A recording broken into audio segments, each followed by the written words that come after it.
And then I was miserable. I hated everything that I was doing. I didn't want to get that job. It was an extrinsic motivator I thought would fulfill me intrinsically, which we all know doesn't work.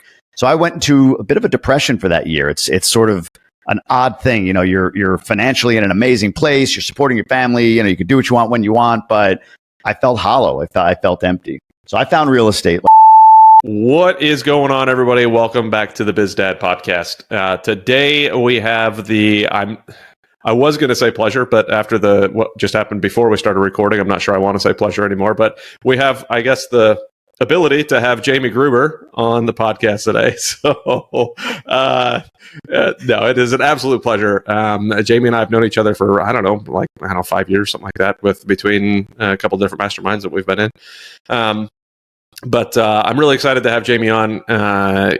He's another GoBundance guy, another real estate business owner, that type of guy. So I'm looking forward to having a good conversation with him. So to kick it off, Jamie, just tell us a little bit about yourself, your family, what kind of business / businesses you're involved in. We'll start from there. I am a almost 13 year happily married man. My wife, Sylvia, and I met each other while working together in Boston. She actually worked for me, and then I claimed her because that's just how I roll. Yeah. Yeah. We have two young boys, 8 and 5. Sebastian, both boys. Sebastian's 8, Julian's 5, and they are a lot of energy. They're a ton of fun. We have this little family thing. We call ourselves the G4 at the Gruber 4. And each of us is born in a different place. So I'm born in New York. My wife was born in the Dominican Republic. My first son was born in Boston. My second son was born in Michigan. But fun fact, if you consider your dog's children, we have 2 of those as well that are 13 and 11. They also were born in Boston. So we have 3 of the G6 in Boston, but of the human G4, there's nobody lives in the same place. So that's us. We are at this point, I guess, a nomadic family. We can get into that. And we enjoy a lot of time together. As far as my businesses, so I'm a little bit all over the place, but getting more and more, closure or focus on exactly what I do. So here's how I would say it. I'm going to start with podcast. So my first business is, or the top of my funnel, if you will, in my world is I host the Tribe of Millionaires podcast. It's in partnership with GoBundance. I've been a member for 4+ years, and a lot has happened in my life that I credit GoBundance for. So I've partnered up and I have some businesses with them. So people get to know me through the podcast. When they know me and like me enough, they tend to join the GoBundance Emerge community, which I own. So GoBundance Emerge is sort of the feeder program for future millionaires. We create whole life millionaires, I like to say, and people will join that. From there, some will come to retreats or events that I host. I host an event down here in the Dominican and some other ones like that. And after that, when people know, like, and trust me enough, and they've become millionaires and they've had some financial success and they've got money to invest and they're looking to invest it, oftentimes they say, well, hey, I don't know anybody else, but I know you. So why don't I invest with you as a multifamily operator? I'm partnered with Quantum Capital. We invest in value add, distressed BC class workforce housing, multifamily housing in Denver, Austin, a little bit in LA. And that's kind of the funnel of my business, if you will, or all of my businesses in one funnel. And that's, I think, the nutshell of it. I can go longer. That's awesome. Yeah. Well, I've known you for a little while. I know you can go longer. That's for sure. So that's funny. My family, we just had our 3rd kiddo, and we're basically the same way. Like I was born in New York. My wife was born in Florida. My oldest was born in Georgia. My middle child was born in Japan, and my 3rd child was born in Florida. So now we have 2 Floridas, my wife and the littlest one. But it seems like every time we move, God says that we're going to have another kid. So yeah. Here we sit. Here it is. I think this is our last move, which means it's probably going to be our last kid. So we'll call it from there. But there you go. I like the G4 and the G6 though. That's fun. I heard that somewhere. It's not my original thing. I forget where or who. So apologies to whoever I ripped it off of. But I liked it. I was like, it's a good way to bring us together. That's funny. It's good stuff, though. But yeah, you got a lot of business stuff. Obviously, real estate focused there in the end on the bottom part of your funnel. But it's that's how we initially got to meet each other, was through some real estate stuff with Gruber Profits team over there, Jake and Gino, which was awesome. And then meeting up with each other again now in Go Abundance has been a lot of fun. But one thing I haven't seen you in, and I would like to, is a Fam Abundance trip. Are you planning to do a Fam Abundance trip? We got one coming up, in Vermont. So possibly Vermont. I didn't think of that because in my again, my wife's family is all in Boston. Stow's not too far away. I am going to be in Vermont, so maybe I can come to a Fam Abundance event. That's a good idea. I'll have to talk to my wife about that. She's done Go Wives. I've done it a pseudo Fam Abundance trip the same week. So my wife went to the Go Wives event in Asheville, North Carolina. That same week, I took my two boys down to Austin with Sergio, some other guys, Sergio, Mo, Shamil, Mike McCarthy, David Osborne, somebody else was there. I can't think of who right now, but we all brought our kids down there, and we did sort of like a Fam Abundance informal outing while our wives were all together in Asheville. So it was fun, man. The kids got to know each other. Great conversations for the dads. So yeah, I'll have to talk to my wife and mark the calendar. That wouldn't be a hard trip to do. Yeah, for sure. It's I look forward to it. The Fam Abundance trips are a good time. I know that my boys really enjoyed it last time. So, but anyway, I love the family stuff. So 13 years. My wife and I have been married for 13 years as well. I've got an 8-year-old boy just like you. So there's it'll be great to kind of get together, and our wives can go talk Spanish together while we look at each other and go, I think I know what they're saying, but getting better. I'm getting better, but yeah, still not there. Yeah. I mean, well, you live in the Dominican now, right? So it's got to be getting a little bit better. But, yeah, we've been here for about a year. Tell me a little bit about that. Tell me about that moving to the Dominican, right? Because you did have a W-2 for a long time, corporate type W-2, and now living in the Dominican, just doing business stuff. Because you didn't mention anything about the W-2, so tell me a little bit about the Dominican and how that kind of happened. Yeah, 21 years I had my W-2. I was an executive. At the end of it, I was an executive with Progressive Insurance, big insurance company. Everybody's heard of them. And I was with them from the age of 21 to the age of 42, essentially. I'm 44. I'll be 45 this year. My start there was as a claims adjuster. I moved up the ranks quickly. I was pretty good at it. I made some good money doing it. But, as each year went by, as each step went by, unknowingly at the time, but in hindsight, it wasn't for me. It never was for me. I was never a claims guy. I was never a guy who likes to sit down and analyze, like, why are our costs on Chevy fenders going up this quarter? Like, it's not in my DNA, and I don't really enjoy it. I know the job is bigger than that. There's people development, there's all of that, and that's all good. But I wasn't born to be that guy. But it made good money. I could support my family, so on and so forth. About 5 years before I ended up leaving is when it probably hit a crescendo. I actually got the job that I wanted, moving from Boston to Michigan, executive salary, executive bonuses, executive equity, the whole nine, making a really, really good living, $400K plus per year. And then I was miserable. I hated everything that I was doing. I didn't want to get that job. It was an extrinsic motivator I thought would fulfill me intrinsically, which we all know doesn't work. So I went into a bit of a depression for that year. It's sort of an odd thing. You're financially in an amazing place. You're supporting your family. You can do what you want when you want, but I felt hollow. I felt empty. So I found real estate, like you said. I was kind of an investor already. I had a single family home that was sort of an accidental landlord situation. And right before we moved, ironically, even though I was going for my dream job, my wife and I grabbed 2 duplexes to burr them in our old hometown in upstate New York, my old hometown in upstate New York. So I had this 5-unit portfolio all of a sudden. Then I hate my job. And I'm thinking, all right, in order to replace, a few $100,000 a year in income, which was my target, a bunch of duplexes is going to take a while. So I went the route of exploring multifamily. That's how we met. I joined Jake and Gino's community and bought my first 16-unit, bought a 22-unit with partners, was under contract on another 22-unit, and then pivoted over to a syndication model with Quantum, which we can get into. But along the way, I had stated a vision, especially right before I joined Go Abundance, and it was, hey, you know what? I want to design a life where I could travel 3+ months with my family anywhere. I don't know why I said 3+ months, but that's just sort of, it spoke to me. So I want to design a life that I could travel 3+ months with my family anywhere, which meant I was going to have time freedom. I was going to have location freedom, which meant anything I do has to be able to pretty much be done from a phone or a laptop or something like that. So as I started to build this real estate career and this real estate focus, I learned something about myself. One is I don't love all of real estate.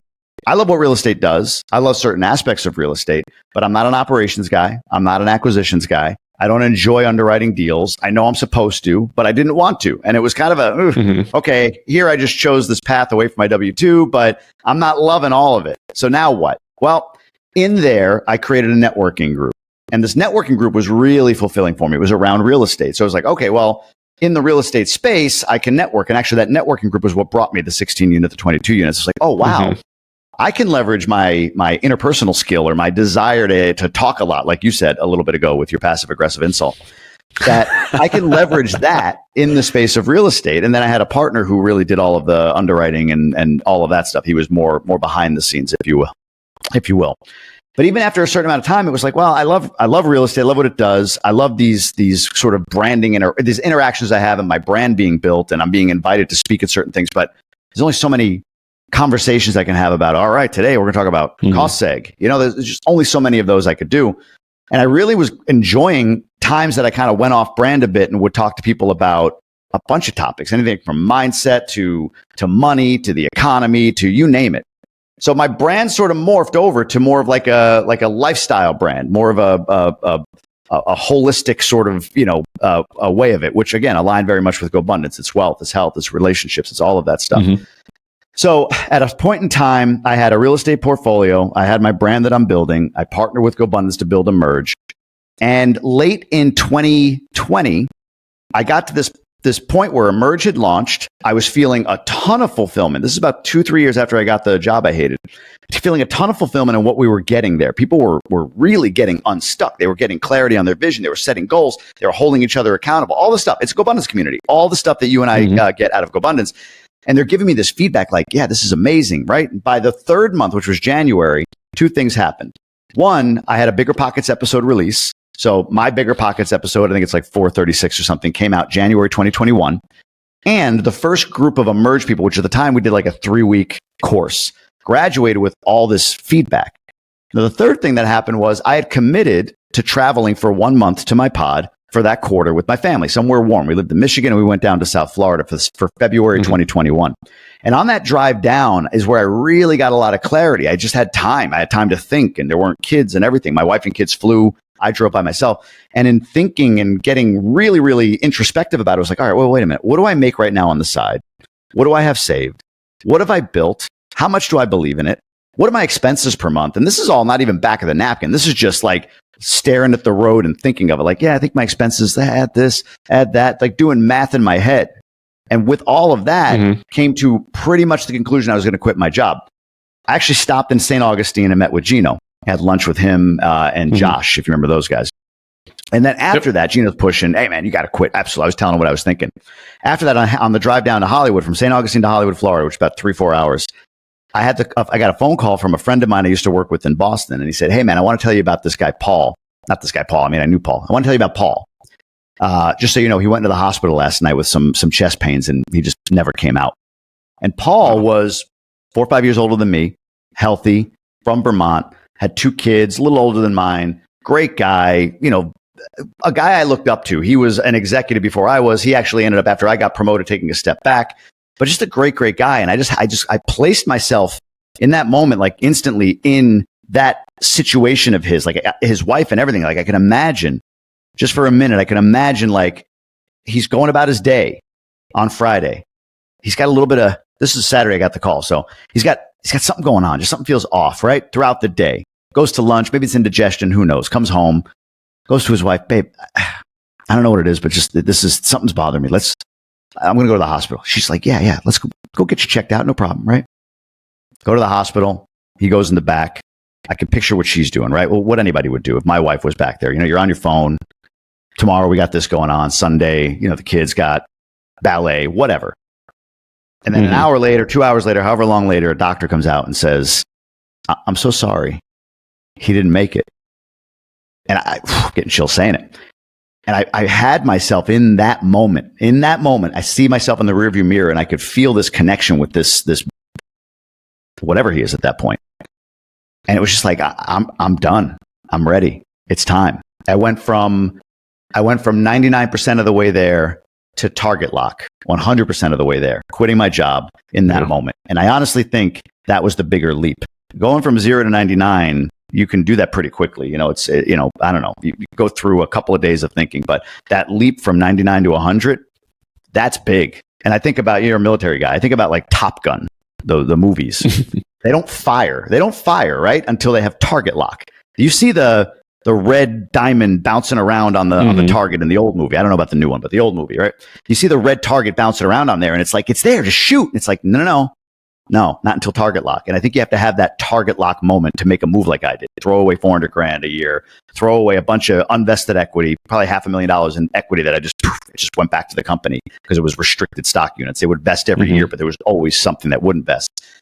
And yeah, man, I ended up going on that trip to Florida. I spent the month there. I got back and flew to Tahoe for a GoBundance event. And when I arrived home from that GoBundance event, it was March 12th, 2021, because I started on March 13th, 2021.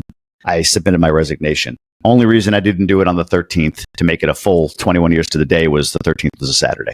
But I gave my resignation. I was gone a month later. Wow. Yeah, that's a super impactful story.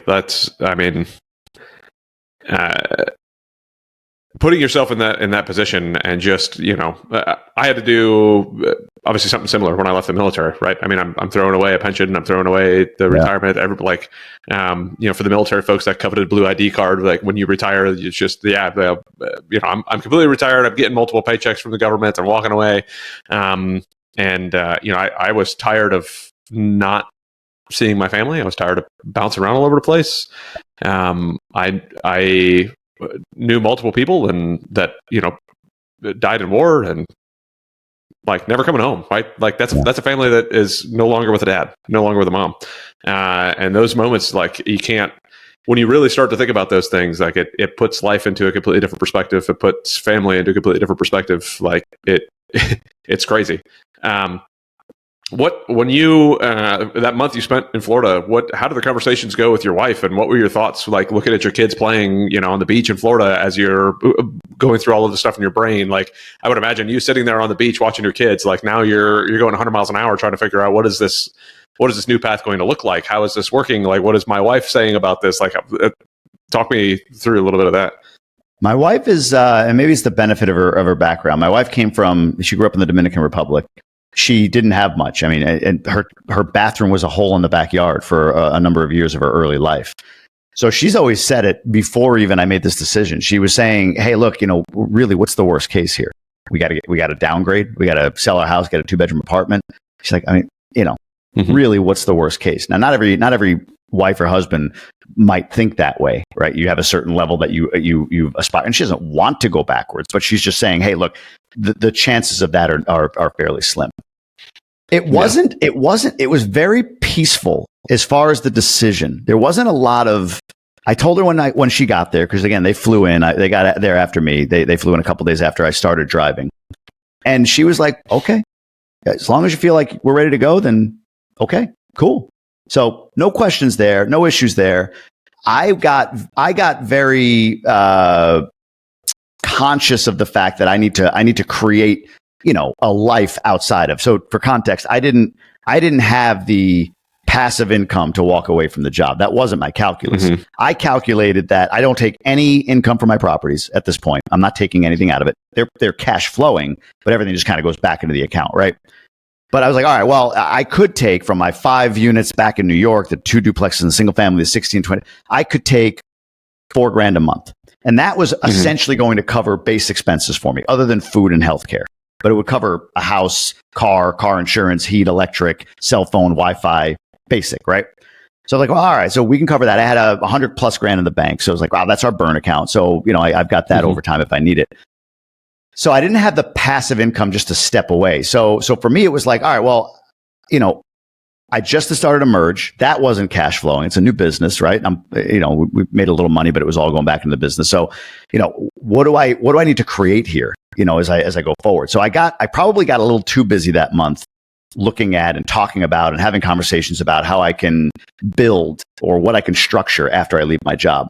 But I was confident that I could. I was confident that, you give me 6 months without the job or a year without the job in the way, without the energy and the time spent. Oh my God, I can build everything I have going to, another level. It's funny though, what happens when you make a decision like that. So I made this decision, and then two things happened. One, Quantum came along right in that time. So I met Mark Henteman. He's like, hey man, I'd love to have you partner up with me and be kind of a investor relations marketing guy on this general partnership team. And I mean, he's whatever, $150 million in assets at that point. We're over 250 now, but we closed on 7-8 deals in the last year. There's acquisition fees. I mean, I invest most of it back in. I'm fortunate that I can, but if I needed, there's acquisition fees that I could take right there. Yeah. The other thing is actually GoBundance came calling like, hey, you've got to merge. I just took over the podcast. So I just took over what was called the GoBundance podcast. And the guy that ran it at the time, Chris, said, hey, we got all these members that are or potential members that no one's talked to. Like they're interested in joining GoBundance. Like it's 10 grand or 15 grand to join. If you get these guys to sign up, I'll give you 10%. And I'm like, yeah, I'll talk to him. I don't even know what that feels like, but sure. So he gives me this list. And even though I had a day job, I was kind of done mentally. I would start calling guys like, just, hey, I saw you apply for GoBundance. We want to know, kind of thing. And I ended up having really, really cool conversations with a bunch of guys. I wasn't selling anybody, but toward the end of the conversation, be like, oh, okay, so what do I have to do to sign up? I'm like, oh, do this, this, and this. And 17 people joined. So I made 20 grand sitting on the beach in Florida, right? With this non-effort of getting on the phone and just having cool conversations with guys like you. That was really all it was. And that was like all of a sudden an income stream. So for a few hours a month, I'd get on calls with people that were interested in joining GoBundance, and I'd make anywhere from 5 to 25 grand, sometimes more, in a month that I wasn't expecting to make. So now I had this income stream. Now I had Quantum. Like these things kind of came when I cleared the thing that was blocking me in the universe, that was blocking energy from flowing my way. Might be a little woo-woo, I know, but I really believe in this, in the law of vacuum prosperity, meaning you can't have until you remove, right? You have to create a vacuum for good things to fill it. Just like you can't put a new couch where the old couch is until you remove the old couch, right? It's the same thing. You can't put new streams of income and new opportunities when you're blocked by blocking the opportunity with something that you have in place. For me, that was the job. So yeah, it was sort of a wash of a month in some ways. Yeah, we spent time on the beach. I wasn't overthinking it. I just sort of stuff opened up. It was like, I don't know. It's like one of those weird, you should be nervous moments that I wasn't nervous. I'm quitting my $400,000 a year job. Okay. And I wasn't nervous till 2 days before I actually resigned. That was the first time I felt nervous. Like, 32 days later, I didn't feel nervous a bit before that. So that's phenomenal. Yeah. And I mean, I've said it before and I'll say it a billion times. Like I think the number one relationship that you could have in your life, the number one choice is to have a solid spouse. One that's supportive, one that's by your side, one that's helping you through life, and it sounds like you have one that's by far very supportive of you and like trusts what you're looking at and what you're doing. I have a similar conversation with Raquel, with my wife, and like I told her, I said, "What's the worst case scenario? Let's say I failed miserably at every single thing that we do." I said, "You're still in the military. I still get disability pay. We'll make it just fine, and then I'll start something else. Like it is what it is. Like we gotta." What did she say though when you first brought it up? What was her reaction? So it was more of like what do you mean? Like you've got only X amount of time. So, but I think she knew it was coming. Real quick, how much time did you have left before you would start getting the blue card and pension and all that stuff? How much time? 4.5 years. Wow, that is close. Yeah. So go ahead and start. Years. But I think for about 3 years before that, though, the writing was already on the wall. Like she already knew. Like she could just see it in my face every day coming home from work. I was getting miserable. Dude. I wasn't happy, and then you add into that the like looking at my kids every time I had to go by, like, all right, I'll see you later. I'm going for another month here or another 2 weeks here or another whatever. And it was exhausting. I love being a dad. So to me, it was like, I am sacrificing what I love to do to go do something that is sapping every bit of joy I have in my life. Like I just, so I think for her, she was already ready for it. She wasn't at the point where she was miserable. She was at a good position in her life to be kind of in her career, I should say, to separate from the stupidity that I was dealing with, and not have to deal with the politics one more level up. So like she was sitting pretty well, and it was like, all right, well, I think it's just time. I can't keep doing this. But I think 4.5 years. There's something in that though. I get asked this a lot, like, how do you get your wife on board? And I thought about that question for so long. Like, trying to appeal to logic, I guess.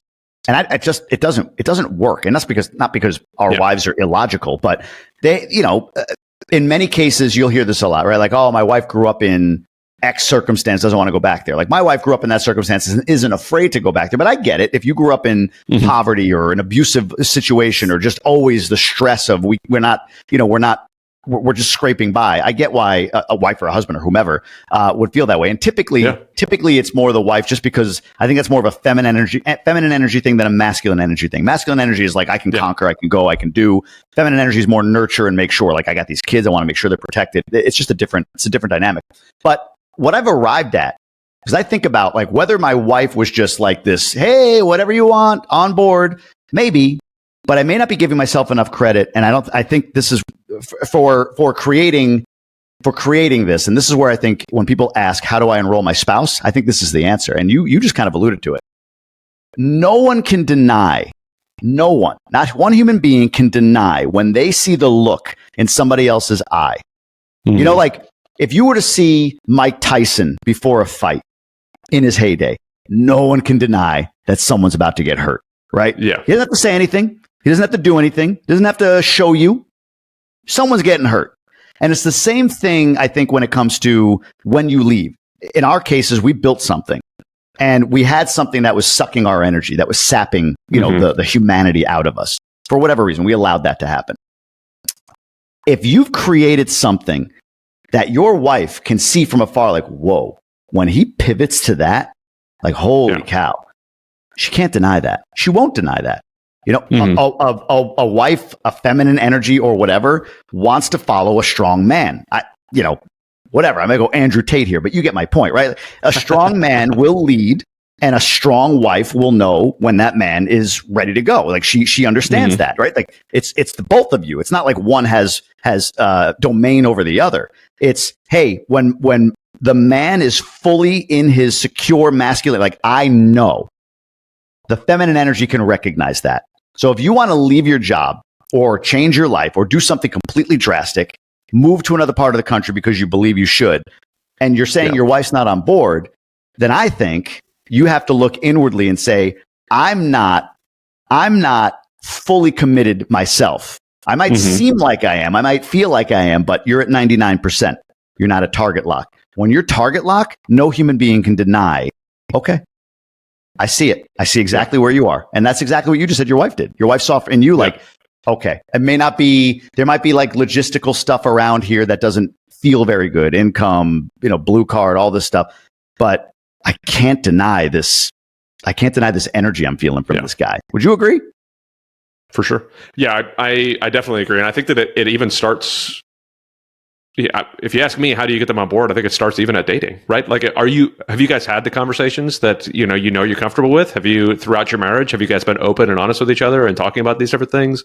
When you start having issues with what you're feeling at work, have you been saying things like, does she know the feelings that you're having about X, Y, or Z, like, so that she can understand that dedication and that drive, and so that you can speak to her emotional side the same way that you're thinking about it logically? I was just having a conversation with Raquel yesterday about homeschooling. I think it's homeschooling, and she was appealing to some emotional stuff, and I was like, I need to reset my brain a minute, because I can't think about the emotional side. My brain doesn't do that very well, but of course that's hers does, which. Again, if you guys are open and honest with each other and having those conversations, then I can learn to appeal to that and understand where she's coming from, because I'm like Spock emotionally. Like he has one like emotion, and it was his mom, right? For me, it's anything to do with my family. Like you bring that part into it, right? But to me, like that ownership, that buy-in starts at the beginning of your marriage. Like if you guys don't have that relationship that can support that sort of decision, you're not going to get the buy-in the second that you're trying to get the buy-in. Like this is it's just like look at your investor list, right? You're likely not going to get that investor to give you $500,000 the first phone call. Like you're going to have to get that buy-in over time. They're going to have some other relationship built there before you're going to get that in there. So, I don't know. That's my off the cuff thought process on it. But no, that makes sense. I'm realizing I never closed the loop on this, so let me do that for you and for your audience here. But so 3 years, 3+ months was the objective. We did the month in Florida. I ended up quitting, and about a year after I quit, it was sort of like, well, I mean, we've survived. We've actually thrived in my time out of the job. And this vision's still there. Haven't manifested that vision yet. We did a month in Florida, and then we were going to do a month in the DR. We did a month in the DR. It was January 2022, right after Christmas, pretty much into January 2022. And while there, my two sons were playing with my wife's cousins' kids, or so I guess they're cousins, right? Like we were at one of her uncle's ranch. She has a lot of family still down here, not immediate family, but more extended family. So they're playing, and they can't communicate. Like my kids don't speak Spanish, even though it's my wife's first language. We've just grown up in non-Spanish, like overly non-Spanish areas, so it's hard for my wife to let me flip over to Spanish, but whatever. But they can't communicate, but they're playing. They're interacting. It was kind of cool, and we kind of looked at each other and said, "Should we come here for a year?" So we came home. That was the idea, and then we kept talking about it, but we didn't really do anything until probably like June. We booked the flights for August of 2022, and we moved down here on August 23rd of last year, and we're going back. We did 1 year. We're doing 1 year. We'll go back at the end of August, but we think our plan is to settle into like a January, February, March here, and then back in Michigan for the remainder of the year. Okay. So do you do homeschooling then for your 8-year-old and now soon to be kindergartner? No. So we did in Michigan. In Michigan, our older one was at Acton Academy. A lot of guys in Go Bunnies use Acton Academy, which I think is great. Yep. Our younger one was 4. He went for like a week or two. He was just too young for it. So he was in regular daycare. Yep. Here, they went to a Montessori school. So we enrolled them in a local Montessori. The younger kids' classroom, 4 or 5-year-old, was all Spanish. The older kids' classroom was like 70-30 English. So you could see it. Like they're both pretty fluent. Well, they're both fluent. But the younger one is way more skilled with Spanish. Not way more, but he's ahead of the 8-year-old as far as his Spanish ability. But they both have it, which we were driving back from a town on the North Shore, about 6 hours away, and we played a game like family can only talk in Spanish, and we had this whole conversation. I mean, they did, and I contributed what I could. But it was really cool. It was really cool to listen to them all. It may not have been crisp, especially from the 8-year-old, like as far as speaking, but there was zero delays in being in that conversation. Every word was understood. It was really, really neat to watch my wife and 2 boys for 15 minutes communicate in Spanish. So, yeah. We had an au pair that was from Colombia. And that's right. Yeah. My youngest was like super great with Spanish. And he'd even know just by looking at you whether he should talk to you in Spanish or English. He was 3-4 years old, and he's 3 years old, and he's like, this person I could talk in English. This person definitely Spanish. Like at first it was dreadful because he didn't have a clue and she didn't speak any English at all. Like what a pain it was. But like how quickly they pick up on it, and how much fun it was to watch him just kind of go and communicate in Spanish. And now we've got an au pair from Brazil, so the Spanish is kind of gone, but the Portuguese, we'll see how that goes. But it's that's cool. It's a whole different world, But now we're in Florida, so he'll get a lot of Spanish down here. Both of them will. Yeah, no doubt. But that's been cool. But that's kind of the icing on the cake or the cherry on top as far as why we're in the Dominican Republic. Yeah. So when you come back, are you planning on going back to Acton Academy? Are you going back to Michigan? What's the plan now? Yeah, back to Michigan. Both kids are already enrolled for September to go to Acton. We get a lot of value out of it. Nice. Neither my wife nor I are homeschool people. We don't have the patience for it, if we're being completely honest with ourselves. We love being parents. We love our kids, but we're just not that person. We're not those people. So we tend to outsource it. Public school, though, traditional school right now, it's just, it's a nightmare. So we're big fans of what Acton delivers. It's essentially homeschooling with somebody else doing it, really. It's the same kind of principle. So we've enjoyed it. Yeah, there was one here locally that I was looking at jumping into, and I'm still debating it, but I like the idea of homeschool because I like to travel a lot, and if I can yank my kids everywhere I go, that would be awesome. You could do that with Acton too. That's what we like about Acton is so we're coming back here January, February, March. They'll stay enrolled with Acton. The guy that owns our school goes to Costa Rica for like 4 months a year. Like Acton is again, it's like homeschool, but you just offload it a little bit. Talk to your school, maybe different Actons have different policies around this, but you get the in-person social part of it, which I like. You get to like give your kids a break from you and you a break from your kids, which I like. And when we travel, like we said that, like we plan to travel a lot, and he's like, life experience comes from travel. So that's what this is about. That's what Acton is about, is life experience. So that's one of the reasons, honestly, was the ability to travel was one of the reasons we chose Acton over a Montessori or any other option. Yeah, that makes sense. I'll have to relook at it again as a potential option and kind of go from there. But, but all right. So one thing I did not ask you about, but it helped open up the door a little bit in understanding, who you are. Tell me a little bit about your dad, kind of your upbringing, how that worked. What did he do? Tell me about just kind of your life growing up with your father. Yeah, my dad was a plumber. He's still alive. He's 75 years old. He was a plumber. We lived on Long Island when I was first born until about the age of 10, I think. Then we moved to upstate New York. But he was hardworking. I mean, that's what he did. My dad was probably very, very, standard for the 80s, 70s, 80s, 90s dad in some ways. Stoic, mom took care of the kids. Dad didn't. Dad worked a lot. Dad was the disciplinarian. You had to choose your own strap. If you screwed up, it wasn't. I find in life that your memory as a child of your upbringing and your parents' memory of your upbringing, like they're both wrong. The truth lies somewhere in between. Like what I would see and then say to them, they'd be like, no, that's not what it was. Like they're not wrong. I'm not wrong, but the truth lies somewhere in between. So to me, when he got mad, man, that belt came out and it was like, 20 lashings, but it was probably like 2-3 swats on the butt and then it was over. But it was terrifying at that age. But that was him. He was, we actually said to my parents, my mom at one point, my mom told the story recently. Me and my sister said to my mom, does dad have any teeth? Because he just wouldn't smile. Not that he wasn't a happy guy or whatever, but he's not a very outspoken dude. He doesn't talk a lot. And he'd come home. I mean, he worked, 16-hour days, right? And he'd come home for dinner and he'd just sit at the end of the table. Mom made the food, put it on the table. She cooked. She cleaned. He just, ate and brought the money home. And he would just eat his food. He wouldn't say anything, just kind of be there. Doesn't mean I didn't have interactions, but we play. I remember going to a football game with me, coming to my soccer games from time to time. But he was very much, my parents, both of them, very much believed in a wide gap between the parent and the child. And meaning, this is parent stuff. You are children. My mother's famous saying is children are to be seen, not heard. And that we lived that way. Kid, we had a fun life. We, like a lot of people say today at our age, like, I would leave at 8:00 in the morning in the summer. I'd be home at 7:00 at night. Like parents didn't know where I was. That was my life. But my dad was, he was stoic, hardworking. He was a disciplinarian. He also spoiled us heavily because he grew up. His dad was a heavy gambler, heavy drinker. He had 5 siblings. He was the second of 6.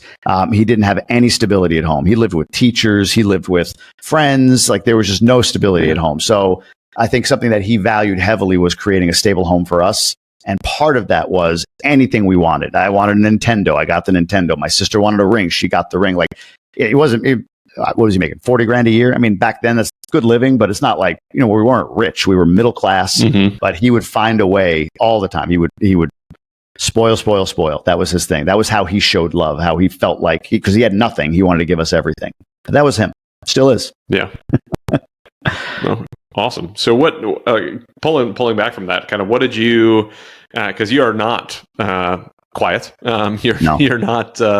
We all know you have teeth. You like to smile. You like to talk. You like to go out and do that kind of.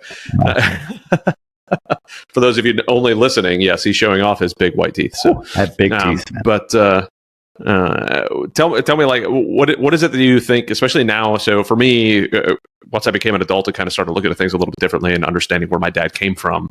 It really helped me understand a little bit more about who he is and who he was and why he was the way he was, which helped kind of impact me as far as being a father and where I'm looking at. So have you had a similar thought process looking back at your dad and who he was and where he came from as to why he did what he did and like some sort of I don't want to say reckoning because like I forgot who the way it's said or what it is, but like when you're real young, you idolize your dad. As you grow up, you start to, disdain, you have some disdain for your father as, you go through your teenage years and early 20s, that type of thing. And then you start to understand and then you relate and then you're back to kind of idolizing again. I'm butchering that, but it took me a while going through that to really understand who my dad was and help me kind of put some perspective on life. Did you have any similar moments or anything like that? kids did it. Yeah, my dad and I didn't have an estranged relationship in any way. Again, when I was a kid, he was just disciplined. When I got into my teenage years, I didn't want my parents around, honestly. So, he abided by that. He was good about it. I mean, he was around, but my point is, I don't know why, they're not cool, right? Like, that's what you're doing in teenage years. Yeah. And as I became an adult, we have a good relationship. To this day, we have a good relationship. When I became a dad, I'm sure all of us have this experience where I can hear myself when I'm disciplining my kids or yelling at my kids or talking to my kids, right? I can hear myself. I sound exactly like my father. But I guess I could have never understood or I could have never appreciated the amount of fear that there is in being a father. So I feel it. That's how I feel. When somebody says like, my kid the other day, we're walking down the street on the sidewalk, my 5-year-old, and I am a hawk on that kid, especially him with walking on the sidewalk. It's kind of close to the road. It's not a busy road, but there's cars that go by. And if he steps even a little bit off the sidewalk, I freak. And my wife is always like, calm down. It's going to be fine. But it's fear. So my dad would freak out on us. And at the time I just thought like, he's just like angry. My God, like what is there to be so angry about? But again, he values his family. He valued his family so much that it's fear, and I have the same issue. Like the idea that my kid gets hit by a car with right in front of me, that image, that crazy, disgusting, psychotic image it scares the heck out of me. And because it scares the heck out of me, I don't ever want to see that happen. So I will react with rage. or anger or whatever, but I'll react probably poorly or overreact in that moment. And for them, I can imagine it's the same as I felt like, God, dad's always yelling, in that situation. And it's like, nah, dad's scared. And the difference is I've explained that to my kids. I don't know if they get it or if they care, but at least I've said it. My father never, I didn't get there was no birds and the bees conversation. There was nothing. My dad wasn't that guy. My dad was, you were born, you got a room, you got clothes, leave me alone, right? Like that was kind of his way of looking at it. But yeah, I think understanding that fear and relating to him from that perspective, like, wow, all right, so this guy was just scared. Whenever I did something stupid that could get me hurt, he was scared. He wasn't mad to be mad. He was scared. He was afraid for me. So that was a big epiphany. Yeah, that's super valuable to think through. I mean, I think that. I had a great relationship. My dad never had any issues, but there were always things that kind of left me wanting, and I didn't realize why I was left wanting, and I didn't realize what, he had zero example of a father. I mean, his real dad died when he was 1 or 2 years old, and then he had a stepfather who decided that, he was more, my dad was more of a rag doll than a child. So, there were some terrible experiences that he had to deal with. So, like, looking back at it, I go, holy crap, like, he turned out pretty daggum solid, like, considering where he could have gone, like he turned out really good. And it just gave me such a great perspective. So, for me, it to your point, what you just said, it makes me want to communicate even more with my children so they understand where I'm coming from, why I'm doing the things I'm doing, what's going on. I mean, I came this close to having that exact same thing with my child almost getting hit by a car right in front of me. He just went running right into a parking lot in between cars, not realizing what was doing. And I just hit him, and he's stopped, and literally the car went right in front of his face. And I didn't know there was a car coming. I just knew he was running into a parking lot. And then it literally, like, he was still sliding and the car went in front of his face. And like my wife and I almost had a heart attack. Like, it was one of those, like, what in the world are we going to do? We're out in the middle of nowhere in Japan. Like, everybody only speaks Japanese. Like, we would be just in a world of hurt, but, we had a conversation afterwards, and he knew why I did what I did. And there would have been, it's just the way, like, for me, I remember vividly one time I was up in Lake Placid, New York. It was the middle of the winter, and we were up visiting, where the Olympics were and checking some stuff out there. And the family was crossing this river, this rather busy river. Is not quite raging, but it was definitely flowing pretty well. I was pretty young, maybe Adam's age, 8 years old, 10 years old. And my dad said, no, you're not going to cross that thing. I never knew why. I never knew anything. I was just told I couldn't do it. And then my uncle said, hey, you can come over here and cross it. And I said, well, you darn right I can. And then what do you know? Adam falls in the daggum river. So I fall in the river, and my dad comes booking across, like leaping through the rocks, dives into the water, pulls me out of this freezing, because it's like January in Lake Placid. That's not exactly a warm location. And so he yanks me out of there, and I wasn't like I wasn't allowed to ask questions. I wasn't allowed to know anything about it, nothing. But now looking back at it, I'm like, well, yeah, you disobeyed your father. You didn't know what, like at that age, I didn't know what the heck I was doing. But it allows me now to kind of go, okay, well, what was I missing there, and how can I give that to my kids in those moments where I'm doing that? You know, and I guess I may have a half more emotion than my dad does, but yeah. not You know, much but we're also living in an age where masculinity is defined a little bit differently, a little bit more. Yeah, well, yeah, that's true. It's a little bit differently, and I think it's gone a little too far to the point where masculinity has become synonymous with toxicity. But I think that there's a movement back in the other direction. And when I think of the, you know, Jordan Petersons, Andrew Tates, people like that, there's a reason these voices are strong right now, because masculinity is not toxic. It's, you know, we are built the way we are, and we should be proud of that as men. Hold on one second, Adam. Yep. 1 second, man. I'm so sorry. I think my kids just got dropped off. My wife's not home yet, and I heard them screaming. You have a good editor, you said, no right? problem. Put a timeout up. Kids are welcome. Kids are welcome. It's good. How do you want me to pick up? Just start at you still there? Yeah, I mean, yeah. Can you hear me? Yeah, I got you. Okay. So here's what I'll say. You were talking about masculinity coming back. Yeah. There's a reason why Andrew Tate, Jordan Peterson have voices. So the thing though, so I think masculinity has been defined a little bit more healthily now. You know, again, there's a segment of a faction out there that wants to take it in a different direction, but it is what it is. Vulnerability is part of masculinity, which I think is the healthy part of masculinity. The thing though, I do wonder about a little bit is, are we in any way, and I don't know the answer to this, I'll kind of a question for you. Are we in any way like burdening our kids with the explanation? In other words, like at the end of the day, the need to explain why we reacted the way we did, is that really for them or is it for us? And if it's for us, are we just using our kids as cheap therapy? Well, the initial response is no. I think it is for them, but am I saying that just because I don't want it to be for me, and go down that route, right? But so I guess the way I kind of look at it is that explanation to the kid allows to my children allows them to at least understand my perspective, and open up some conversation. And at the end of that, I'm almost always asking, like, does that make sense to you, or does that not make sense to you? Do you think that I'm, and I try to make it so there's a conversation piece to it. To me, it helps them think a little bit more logically, as well as understand where dad's coming from, and own up to certain things. Because sometimes I'm saying it so that I can apologize, right? Like I overreacted because of X, Y, or Z, or I'm saying it because I know it seems like I overreacted, and I can see it in your face that you're hurt.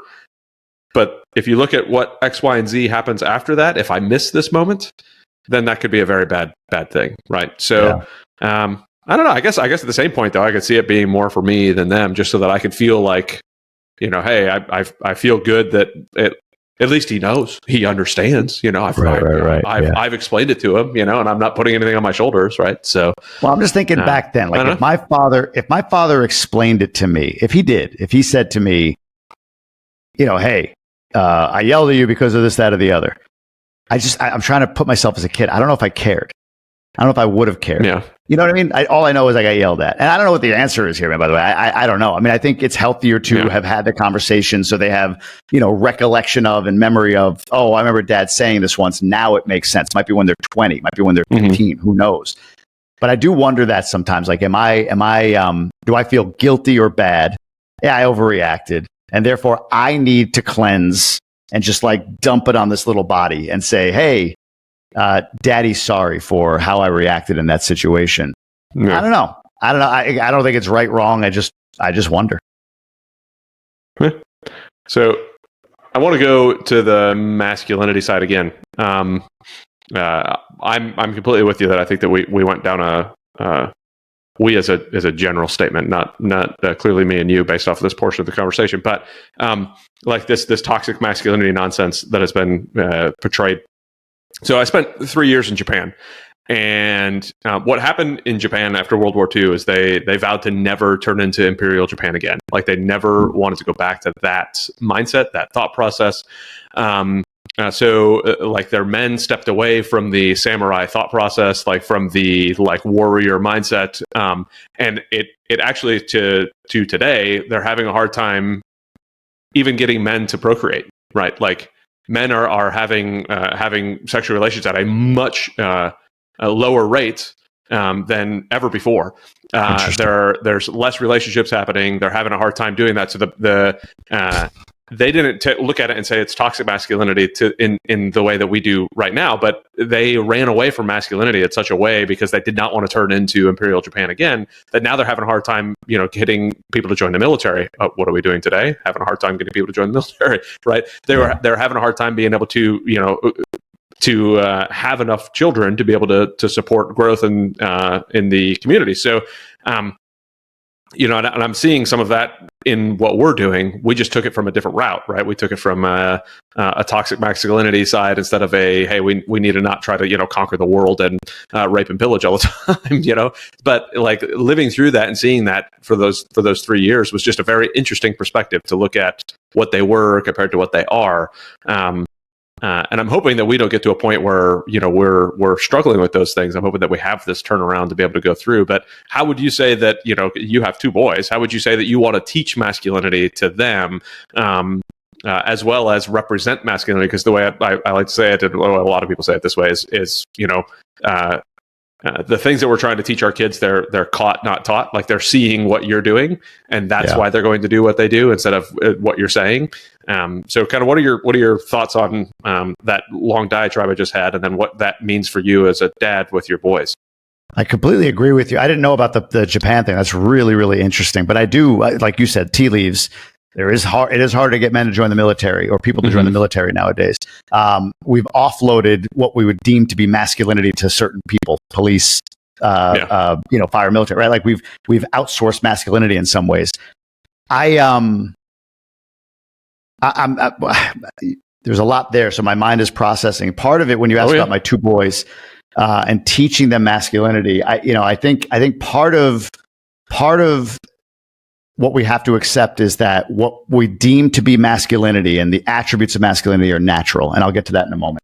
But one way that I feel, honestly, that I displayed a level of masculinity to my boys, and this was conscious, was when I quit my job. One of the thoughts that went into this was, you tell your kids, especially at the time, my 5-6-year-old, he was 5 or 6. Look, bud, you can do anything you want, right? You could be anything. You don't have to, you don't settle for anything in life. And then simultaneously, I'd walk into another room and settle.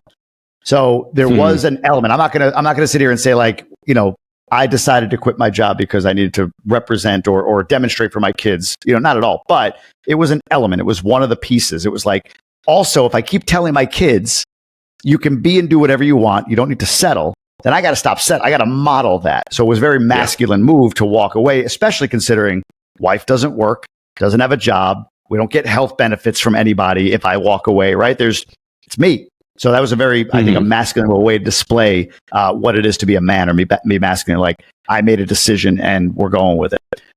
But on the topic of teaching masculinity, so this is a conversation my wife and I had on date night the other night. It was really interesting. So she said, I'm worried with the boys. It's got to feel so burdensome that society is teaching them that they it's like this pressure on them that they need to go and create and build and take the world. And I said, that's just being a boy. Like that. Yeah. That is masculinity. But why do you think everything they have in their hand is a weapon? Like they're always ready to conquer or take things. It's in them. We are conquerors. We are. Gets out of control, obviously, but we are conquerors. My wife in that moment, we had a really good discussion. Again, it was just a date night 2 nights ago. So we had a discussion on this, and I said, look, it's not you see it. You may feel like it's a pressure or a burden, this sense that these boys need to go out and provide and build a life and, make money and, take care of a family and protect. Like that's waking up. That's just is. That's not burdensome. And when you say, right, exactly. When you say to boys that it's burdensome, now they get that masculinity is toxic because they don't know any other way. This is what they know. And similarly, and this might be where we get into like, what did you just say? But whatever. I think too many women feel the need to represent masculine traits and deny their femininity. Part of femininity, a big part of it, just like masculinity is to conquer. And this is, don't follow me. I watch YouTube videos, right? I'm not an expert on, but here's my take. Masculinity is to conquer. Femininity is to nurture. So I know plenty of women that have denied the nurture side of themselves outwardly, and they put on a brave face, man. They put on a brave face, like they're rainmakers, they're doers, they're big time. They're the breadwinner, right? Over the husband, like they will not be stifled. And you're like, wow, that's a driven woman, and absolutely she is. That's natural to her. She's a driven individual. Yeah. But at the same time, I don't know any of them that. I don't know many of them. Actually, I don't know any of them that don't feel some level of guilt or shame or something that they explain away about being a mom or being a homemaker or being a wife to a husband, right? Like they all feel this weird thing, and they're like, "This is." They dismiss it. This is so stupid. I feel like I'm supposed to spend time with my kids, but like society's pressure. It's like it's not society's pressure. That's you. That's what femininity is. Nurture. Again, it's not to be second class or less than or anything like that. But men have a desire because usually men have masculine traits. Usually men have masculine energy. How's that? Men have a desire to conquer. Masculine energy is to conquer. Feminine energy is to nurture. And usually women have feminine energy. And don't get me wrong, we display different energies in different situations. Like I like to cuddle with my wife. I like to be cuddled by my wife. That's a feminine energy of mine in that moment that I just want to be held, right? Like that's part of who I am. That's not a masculine moment for me, as I admit it to whoever your audience is now. But the point is, I only got two, so we're good. There you go. Most guys do. You see that on like these TikToks and YouTube videos, right? Like, oh, here's my man in public, and then in private he's on her lap or whatever, kind of joking. That's most of us. We're big teddy bears.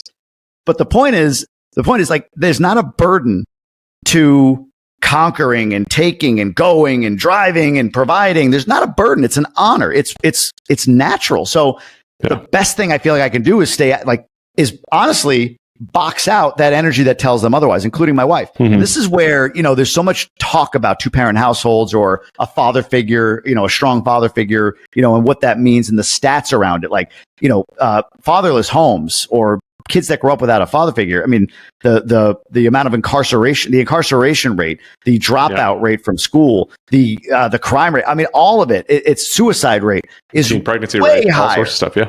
Way higher. And I'm sure it is the other way. There's just not as many single dad households as there are single mom households, right? Most moms have the kids and dad's not around in some ways. But yeah, I mean, you need both. There's a balance there where my wife sees oh my God, my poor boys. And she's a nurturer. She's feminine. My poor boys are burdened with conquering. And I'm going like, stop, get out of their way. They want to conquer. That's just what they want to do. It doesn't mean I want them to, take over the world literally, like a dictator. And that's a bad masculine energy, right? It goes too far. Yeah. But, whatever it is they decide to do in life, with an example from me, as well as understanding what love and nurturing is from the feminine energy in their life, that's the ultimate. So I don't think I have to teach them. I think I just have to understand that they're both boys. I'm a boy. So we share that masculine trait. And I understand when they are under attack for being who they are, and I can box that out. I think that's one aspect. And then modeling it, just modeling, and quitting the job or, paying the bills or whatever it is, right? The things that make the provider in me, the masculine provider in me, show through. They have to see that. Yeah, no, I love that. I mean, I think that you're, representing that, showing that, but I think you also are building a life to box that stuff out, right? Like you're building a life that allows them to be who they want to be. Literally just yesterday, my wife and I were chatting because we went to Sky Zone, the trampoline type of place, right? And, my wife was like, "Oh, like the au pair needs to know that she needs to follow Rourke around. Rourke's the 4-year-old," and I was like, "No, like it's literally a trampoline place. It's made to bounce off of. Like what do you mean? Well, yeah, but he likes to go over to that one thing and jump off that one thing." I said, into what? He jumps off into foam boxes. Right. It's okay to do these things, right? Let him go and do it, And she, of course, just wants to protect him. And I'm just like, hey, like, So do you. I'm of the. That's how you're protecting I want to protect him. But this is a long-term protection, right? Yes, for sure. Be a man. Be a boy. Go be you. It's long-term protection. Yeah, explore, climb trees, ride the dirt bike. Do everything. Like it. Just I want them to go out and do that, and I think they need to do that. I mean, just like you mentioned, growing up when I was on my bicycle, like hundreds and hundreds of miles in the summer. Like I was gone all the time, and I don't think we're going to be at a point where that really happens much more in a lot of places, but not in the US. Here, dude, honestly, like my 5-year-old walked across the street to a soccer field yesterday, walked across the street through a playground, through a hole in the fence onto the soccer field where me and my other son were. It's funny to see the delay societally living here that there is. This is like growing up in the 90s and the 80s here. So sorry. Yeah, I love it. Yeah. No, I think it's great. And I mean, it's one of those that's like I let my 5-year-old or 4-year-old go and play outside by himself. Hey, you need to. Like, it's okay to be alone and play and dig in the dirt and, throw rocks. Just don't throw it at my car. That's all I ask, Just go have fun. Go be a boy. Go explore, and then what do you know? He brings in a frog, or he brings in a snake, or he brings in whatever thing he finds outside, a lizard, and he's all excited about it. It just, man, I want them to do that stuff, I think it was, who was it that I was listening to? I don't remember who it was, but the way they kind of explained it, I've held on to it myself, was like, I want you to go explore. I don't mind if you, like, it's going to hurt a little bit. I get it, but I don't mind if you come home with a broken arm. Like, that means you were out exploring, doing something fun, doing something like trying to conquer something. I don't mind if you come home with a broken ankle. Like, we'll go to the hospital. It'll get fixed. You'll be fine. Try not to crack your head open. That's the biggest thing I'm worried about. Like, protect the head. Yeah. Like, that one doesn't recover as well. But, like, go out and do these things. Like, if you're not, I love watching the boys explore and be, climb trees and jump off of things and, wrestle and all the stuff. So to me, like that's part of that masculine thing. I think Jordan Peterson talks about the rough and tumble play a lot. If you listen to a lot of his dad type stuff. And to me, like that rough and tumble play with the boys is something that the look on their face when I throw them in the air, when I'm launching them into the pool, when I'm, whatever it is, like it's so much fun. And like, you could just see the joy in their face. I don't know what's going to happen. Like now my third kiddo's a girl. She's only 2 months old. I'm not tossing her up in the air or anything like that yet, but I look forward to seeing what that means for a daughter. But for the boys, like I'm hoping, all I can do is hope that I'm representing masculinity well and teaching, and I always tell my boys, I said, my goal is to make you better men than me. So hopefully that I'm doing that and raising them to learn how to be better men than me and making it, again, caught as much as humanly possible. There's one of the little men right there. There he is. No, I come say hi. There you go. Let's say hi. Jump in the pool. Oh, you're gonna jump in the pool with Adam? Yeah. You want to say hi to Mr. Jamie? Hi. Hello. Hi. How are you? Hi. How are you? Are you going to go in the pool? My brother said after he's done playing a motorcycle motorcycle game on his iPad, he'll jump in the pool with me. Nice. Will Dad come in too? No, because when I'm with Am in the pool, I can sink at the deep end. Mm-hmm. You like doing that, huh? Yeah, that's true. That sounds fun. I have to go in the pool, I think, after I'm done with your daddy, talking to your daddy. Is Dad going to come in? Am I going to jump in the pool with you? Maybe? Yes. Am I? All right, we'll see what we can do. If you want to. If I want to. All right, well, let me finish my chat, and then we'll see what I can do, okay? All right, do you want to say goodbye to Mr. Jamie? Bye. Bye. Can I at least just sit with you? You want to just sit with me? Sure. Well, I'm going to put my other earphone in, though. Bye. So that was one thing I forgot to tell you at the beginning of this, is that if the kids come in, don't play with the microphone, though. If the kids come in, that's perfectly great. I love having the kids on and have them come say hello. So, but yeah, hopefully, they might. I mean, going back there's always a chance. There's always a chance that they're going to come in. So yeah. Bring them on in. So this get to how what's fun. This is the part that's fun. You don't think talking to Mr. Jamie's fun? It's not. I think talking to Mr. Jamie's fun. But yeah, to me, the pool is another one of those adventure places, right? Like, he's gotten to the point where let's not play with that. I don't know how loud that is on the other side. where, you know, if we're in the pool, he knows, like, give me the okay symbol if you're okay, because, you know, you can see a kid and sometimes they don't look like they're okay, but they might be, you know. Right. You can see it, like, they go through the process where he's like, I'm getting close, but right now I'm still okay. Like, his head is under and he's still throwing an okay symbol up in the air, you know, that type of stuff. But he's doing really well with swimming around by himself and having a good time. And how old is he? You know, 4. 4. Okay, gotcha. Yeah, our 5-year-old just turned 5. He in the last 6 months he's really learned to swim, but it's the same thing. It looks chaotic in the pool. It's like, is he all right? Yeah, it ends up being okay. Yeah, right. Are you? And they usually are. I mean, you're 4. Yeah, 4. When do you turn 5? Nice. Do you know your birthday? December 10th. December. Wow, you really know your birthday. December 10th. So you're right before Christmas. So you get presents for your birthday, and then you get presents for Christmas? Oh, we're getting a whisper here. I'll commentate. You don't remember Adam's birthday? Oh, we're getting the brother's birthday. My brother's birthday is December 1st. Mm-hmm. Oh, wow. So everybody's in December. What about your little sister? Yeah. April 25th. Oh, so she just had her birthday, huh? 2 months ago. Mm-hmm. Wow. But 2 boys, both in December. Yeah. Oh, she was born 2 months ago. That's true. Soon, we're gonna see her birthday when she's older and when she gets like a real party. Yeah, she'll have a real party for her first next birthday. Year, next April. I love that you got close to the mic. I do that too. I get really close. Oh, we're whispering again. Oh, am He's I whispering. showing off? I'm sorry. Oh, Dad's showing off. We're still whispering. Okay, can I finish this chat now? Can you say see you later? See you later. Bye. Alligator. In a while, crocodile. Oh yeah. I love you, buddy. Oldie but goodie right there. Love you, Gator. Gator. All right. Well, there's one of the boys. Cameo. Yeah. Yes. I truly like the very first podcast I did was with my dad, and Adam came running in on one of them, and I was just sitting there chatting with my dad, and he comes in, "Hi, people!" Like, he was all excited and just having a conversation. Dad or and, or your stepdad, your father or your stepdad? No, my dad. So I don't have a stepdad. So it was my dad's dad who died when he was 1. Oh, that's right. Sorry.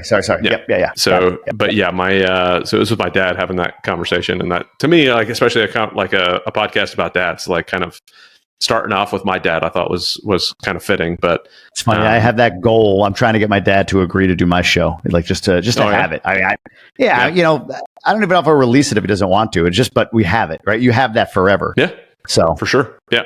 That's pretty cool. You know, I don't know. There was somebody else I was talking to was saying, or not, I don't know if I was talking to, listening to, whatever. But like having those recordings, you know, to live forever, right? Like the conversation, like, I mean, just that little spot of Rourke coming in, you know, when he's, you know, 60 years old and I'm gone, right? And that is still alive. That's still there. That's still something he could watch and see and remember Dad in this moment. And, you know, like, to me, that's one of the reasons I'm so happy if they want to join me on any meetings.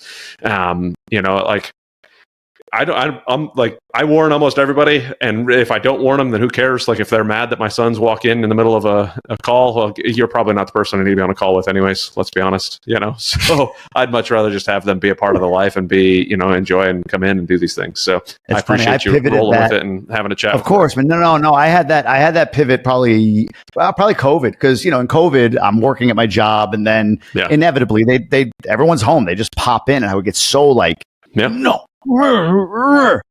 And I made the decision, like, hey, I'm not going to make them feel like, you know, they don't get it. They don't, at that age, especially. Like now, my 8-year-old, like, sometimes he tries to bust in on a podcast and be like, no, like, come on, you know, you're 8, you get it. Like, go, Daddy's doing something. Yeah, he knows that he's busting in on a podcast. Yeah, correct. He knows exactly what he's doing. So, what I made the decision on was if they break in, they break in. People are just going to have to understand. Yeah. Like, I don't want my kids to think that whoever's on that computer screen means more to me than them. Yeah. live right there, you know? Yeah. So I do my best with that. And I have the conversations later too, like with, there are times like when we're at Busch Gardens and I have to do some work while we're out there, right? Something pops up, something's going on at a property, something's going on in the business. Like I'm going to need to do something. Like, hey, the benefit of me being able to work from home is that you can come and see me anytime I'm in the office. The downfall about that is I still have a job to do. So even while we're out and about, I may have to do something and knock it out. So, there's give and take to both sides of it, and you get to kind of understand it and look through it. But so that gives my boys a little look at the inside, and soon to be daughter a little look at the inside of what it is to run businesses and all of that. But yeah, it's I don't know. To me, having the kids around, that's the whole reason I left the military, so I could be around the kids. So why in the heck should I shove them off and be upset if they show up in a call? Like I don't know. But yeah. But who the heck am I? I mean, No. But I think about, like, you asked about my dad. Every morning I'm up with the kids. My wife's not an early riser. I am. So I get up with them and, I help them get ready for school or now day camp or whatever they do, summer camp that they're in. And we do bedtime every night. In fact, I committed with my accountability pod, like, cause I was getting a little bit like, I missed this bedtime, missed that bedtime. Like, I got to design it so that I'm at every bedtime. So I check it, I track it. But I'm at a bedtime every night. That wasn't my dad. My dad came in when I was refusing to go to sleep for some reason, and pretty much, what was his name, Ben Stiller in Billy Madison, like, you will go to sleep, or I will put you to sleep. Yes. That was more my dad's role in bedtime. Yeah, that's awesome. So it is different. It's a good throwback. Yeah. So when it comes to the business, though, how much involvement do you want to have? How much involvement do they have? What do you talk to them about with your businesses, and like what kind of exposure do they have into that world? Yeah, I don't have I can't say that they have like intentional exposure. It's funny you say this though. They know that I have a podcast. My son watches like YouTube Kids and stuff, so he gets oh wait, you're on YouTube. I'm like, yeah. So they get the podcast part of it. They understand real estate. We talk a lot about real estate. My older son, especially, like he loves, like, even, he plays Minecraft. So he builds on Minecraft, and he'll say like, look, I built this apartment building and da. So he gets the real estate. That's awesome. They kind of have access to what they want to know. I haven't forced it. I haven't pushed it. When they ask, we talk about it. But they understand the podcast. They understand I have a show or whatever. But in Lake Oconee in October, it's funny. I just said this to my wife. We have a lot of just said this to my wife moments on this call. But it is what it is. In Lake Oconee, do you know Tim Grover? Do you know who Tim Grover is? Yes. You do? Tim? Yeah. So he's the keynote, right? So he's the keynote for the Lake Oconee event. And then he's going to go over phenomenal. Now I'm sad that I'm not going. Wow. But he's doing a keynote on stage for the main event. And then he's going to go over to the champion room, which is, for people listening to high net, the rich guys. He's going to go over to the champion room and do a fireside chat with me that I'll then repurpose as a podcast, right? So I'll have him on stage live, just like I had Tom Bilyeu and Jesse Itzler, and I hope Jordan Peterson in the near future. We're working on that. But to be on stage with a guy like Tim Grover, not that my kids know who he is, it doesn't really matter. But I said to my wife, like, I think I want my dad and my oldest son to come to be in the back of the room when I do that interview, to really get a sense of like, oh wow, that's my dad. My dad's up there talking to this guy. There's 100 guys in the room, but this guy's talking to why is my dad the guy up there? And for my dad, he at this age softening, I don't know, my dad is not the dad that he was. Yeah, he's not the man he was at 40. Like, I get on my kids and my dad's like, come on, leave him alone. I'm like, who the heck are you? Who is this guy? Like, bring my father back. I thought he'd be behind me. Like, yeah, get him, like, nah, he's like, leave him alone. But anyway, he would enjoy seeing his son, in that moment as well, whatever that appears to be, or however much ego that might sound like it has. I don't really care. But yeah, I in that way, what I want my kid to see that's my people ask me with podcasts, because I have some really cool guests, and I've done live podcast interviews in front of 300 people, right? And people every time like, were you nervous? I'm like, no, there's plenty of other things in life I'm nervous about, but that's my thing, right? I was born for something like that. I don't think you're born for a role, but I was born to have that kind of interaction with people and for it to be out there for others. I was born to communicate in that way. So I'm not nervous. I don't feel intimidated if it's, who have I had? Ryan Serhant, Exhibit, the rapper, like I said, Jesse Itzler, Tom Bilyeu, when it's Tim Grover, Jordan P. I don't feel intimidated because that's my spot. And for my kid to be able to see dad in his element, like, well, that's, you talk about masculinity, like that's a guy who's doing what he's intended to do. I don't think he'll recognize that now, but one day he'll have the ability to look back like we're doing right now and say, man, I watched my dad on stage with this. I don't even remember who the guy was, but he was up on stage and he was the guy. Like all these people were watching him talk to this guy, and all these guys were multimillionaires, and he had all of their attention, right? Like that's my conquering of the world. Like I can still add value to guys that might be further ahead of me economically or whatever. That's my thing. That's me conquering. Yeah. For my son to see me in that way is really important to me. I think the 5-year-old would, I don't know if he'd remember it. So I'm not saying I don't want to bring him, but the 8-year-old is at that age where he'll at least have that memory. So I remember the first time I walked into a football game with my dad, Buffalo Bill, I'm a big Buffalo Bills fan. And you watch it on TV, watch it on TV, just like my son sees me on YouTube, But I remember walking out of the tunnel, like, whatever, the upper deck tunnel, and then seeing the field for the first time. And it was like, whoa, like I've seen this. I know all these, I've seen all of this on TV, but whoa. And I guess part of me is hoping or thinking that that's kind of the experience he would have. Like, oh, wow. Like I've seen the edited 2-dimensional version of this, but whoa, there's like a whole production crew and there's cameras and there's all these people and it's him up there, So I that's what I'm hoping he gets from it. We'll see if he does, but that's what I envision. At least. I would imagine he will. And I mean, honestly, you crush it when you're doing those interviews. It's a lot of fun to watch. Like you are definitely in your zone there. And it's, Tom Bilyeu is one of the guys that I love to listen to, and then to have him sitting right there in front of me on the stage and you sitting there interviewing him, it was a lot of fun to kind of be there for those moments, and you do a really good job with it. So it makes me even more sad that I won't be going down to or up to Lake Oconee, because that would be phenomenal to see Tim Grover and you have a good chat. But there's discussion of Jordan Peterson and Stowe, though. Are you going to Stowe? I am. I already bought. So I'm definitely me too. going there. There's discussion of him being the guy in Stowe. I would love it. I mean, so we'll see. He is. I was at one of the local abundance things. And we were sitting down having some dinner somewhere, and they were asking me about who I was, and because I had just moved here to Florida, and what part of Florida, by the way? Where'd you move to in Florida? Oh, you're right there. All right, Grant, Chris Savino, all those guys. Yeah, got it. Yep. So I'm like introducing myself and talking about my prior military stuff, and some deployment stuff came up about me in Afghanistan and Iraq and doing all sorts of stuff, and then somehow later on Jordan Peterson came up, and I was like, dude, I love Jordan Peterson. Like, if I was a gay dude, I would marry Jordan Peterson just because he is so awesome, right? And then one of the guys was like, "What'd you just say?" He's like, "This, like, all I've heard is like you going to war in Afghanistan. This big, this bigger dude with a beard, and all of a sudden you're like, dude, I'd marry Jordan Peterson." I'm like, no, I'm not. Like, wouldn't actually, of course, marry Jordan Peterson. It's just like I just love his philosophy on life and the way he thinks through things, and his ability to speak, and it just how he. To me, like the way he it doesn't matter whether or not the world thinks that what he says is right or wrong. He knows what is right and wrong in his head, and he's going to say like what and to me that's a very masculine, wise thing to do. Like, I've got it written on my board here. I want to say it correctly, so I'm going to lean over. It says, "Be a good man, not just a nice guy."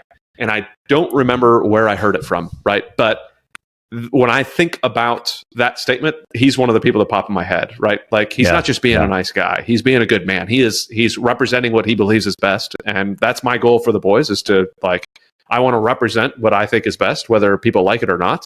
I probably hold my tongue a little bit more than I wish I did in some scenarios and some circumstances as far as what I believe. But that's funny. That's another rabbit hole if you're willing to go down it, but go ahead. Oh, I'm totally willing to go down that rabbit hole. Like, it's but yeah, it to me, it's part of being a good man, is making sure that, like, it doesn't mean that you have to be mean and, like, well, I mean, I do think you look terrible in that dress, honey. Right? That's not what I'm saying necessarily, but I know. But that's also not being a good man or a nice guy. So, but the rabbit hole. What did you want to ask? Well, there? Jordan Peterson. There's a few different, like, legs off of this. to your point, he has even said, if you very listen much to his content, I listened to enough of it. He's even said, like, I don't enjoy this. I don't enjoy the conflict. Yeah. But it's way harder Yeah. on the. I enjoy the pent up what comes with not addressing it less. I enjoy that less. And that goes right? to So one of his rules. It's in his 12 rules for life. His first, Yeah. not his first book, but it's tell the truth or at least don't lie. Right? Like, I'm going to be telling the truth. Like, it's uncomfortable sometimes. I don't like sometimes what happens when you tell the truth, but I'm not going to lie. Well, so here we go. So the rabbit hole. Jordan Peterson, another tie-in, was I had been trying to figure out dietarily for me, if that's a word, what's best, right? And I've always tried to eliminate sugar, eliminate carbs, and it doesn't work. It just, when I say no sugar, more sugar comes in, or no carbs, more carbs come in. But I kept hearing about him with carnivore on Joe Rogan, on all this stuff. And I actually had a couple of guys on the podcast called the Meat Mafia. So they were kind of a carnivore diet brand, a podcast and brand. I had them on. Actually, the episode just released last week, and it was really interesting talking to these guys about, all the questions I have about this diet. Like, what do you mean it's all meat? What about fiber? What about, what about your heart health? What about cholesterol? What about all these things, right? And they're not experts, but they talk through what they talk through. And then I went and did my own research, and I listened to Jordan Peterson talk about it, and Joe Rogan, and da-da-da-da. And I did it. I did full carnivore, like 100% for 30 days. And I'm about a month past that. And I've stayed mostly carnivore since then, right? I've kind of stuck to that diet plan. And what came up from that time, man, honestly, was two things. One was instead of trying to keep everything and eliminate a couple of things, I narrowly focused my energy on like one thing, animal products.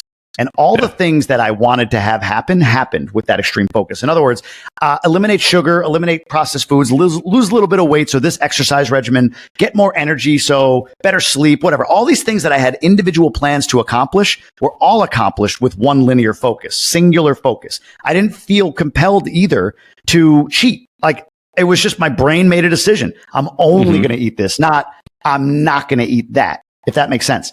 So one thing was that extreme focus, lost 7 pounds, gained more muscle, energy, ridiculous energy, stopped eating sugar, stopped eating processed foods, right? All from one decision. But the second thing was the polarization of that decision, because I'm public, right? I have a podcast, I have my social media, I have a brand, if you will. So I talk about it. I talk about being carnivore. I talked about it in my newsletter, all of that stuff. And dude, the vegan onslaught that I got was over the top. Over the top. It was emails, it was texts, it was DMs, and it didn't have a nice feel to it. Like, on the nice end, it was like, ugh, why would you? But on the other end, it was, my disdain for the environment and how I'm cruel to animals and all of this stuff. And it was like, all right, wait a minute. You're a vegan. Go be a vegan, right? Yeah. I'm a carnivore. Leave me the heck alone was kind of my mindset. And then because I have like an inner being that's an insult comic, I can end like a raging, what's the word? I like to go the other way on things. Shoot. What the heck is the word for that? Like I can't think of it. I'll think of it in a minute here, but somebody who bucks the trend. Yeah. Contrarian, thank you. Yeah. A contrarian and an insult comic combined. That's my inner being, right? But I don't allow that out very much because, to your point, I want to be kind. Yeah. I don't want to ruffle feathers. I don't want to ruffle feathers, right? So the inner contrarian and the inner insult comic started to do some research on this stuff, right? And I remember one person saying to me about my health for the 50th time about my health. They're concerned for my health. And they cited a couple of things. They're like, Arnold Schwarzenegger, he was a big meat guy and he converted over to he hasn't eliminated meat, but like very little meat. And he talked about how dangerous meat is and vegetables. And then you see these bodybuilders dropping dead after, at a young age because they're just on these strict meat diets. And I was like, okay, time out, Tonto. Let's go over two facts that you just overstepped. One, Schwarzenegger had a whole documentary about getting away from meat. You know what it was about? It was about the environment. It was his take on the ills of meat in terms of the environment, which I can debunk if you want to as well here in a moment. It wasn't about meat being bad for your health, as you started out with. And second, the other example of what was the other example? Was the bodybuilders. Like, my wife has done 2 bodybuilding competitions, bikini fitness competitions, right? She looked the most healthy she's ever looked while simultaneously being the least healthy she ever was. She was dehydrated. She was malnourished. It wasn't healthy. She wasn't happy. Brave face on stage, exhausted, nothing in her off stage for 2 competitions. She hasn't done it since. People that do that over and over and over and over again for 20 years, that's the strain on your heart. It ain't meat. It's that extremity that's taking a toll on the heart. The person actually, to their credit, said, you know what, fair points on both. And my point to them was, don't come after me with this altruistic desire to make sure my health is in good order, because you're hiding behind one of 2 activist slants. It's either the environment or it's animal cruelty. And oh, by the way, if I can rant, do you okay if I rant for a second here? Bring it on, Jamie. All right.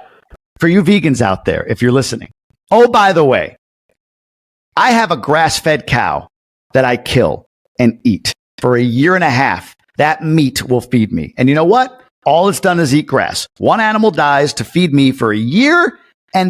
That's how much meat a cow produces. Okay. On the flip side, there's a little leafy salad in front of somebody right now with their turtleneck or whatever the heck they're wearing. That leafy salad had to be tilled out of the ground. So every turtle, salamander, shrew, mole, all of it, the stuff, the creepy crawlies you don't want to acknowledge, snakes, those are getting churned up by the second to eat 6 pieces of lettuce on your salad. So don't tell me that one diet does something that the other one does. It's the same thing with electric cars. People get like, oh, I have an electric car. I'm whatever. I don't have any pollution in the environment. It's like, really?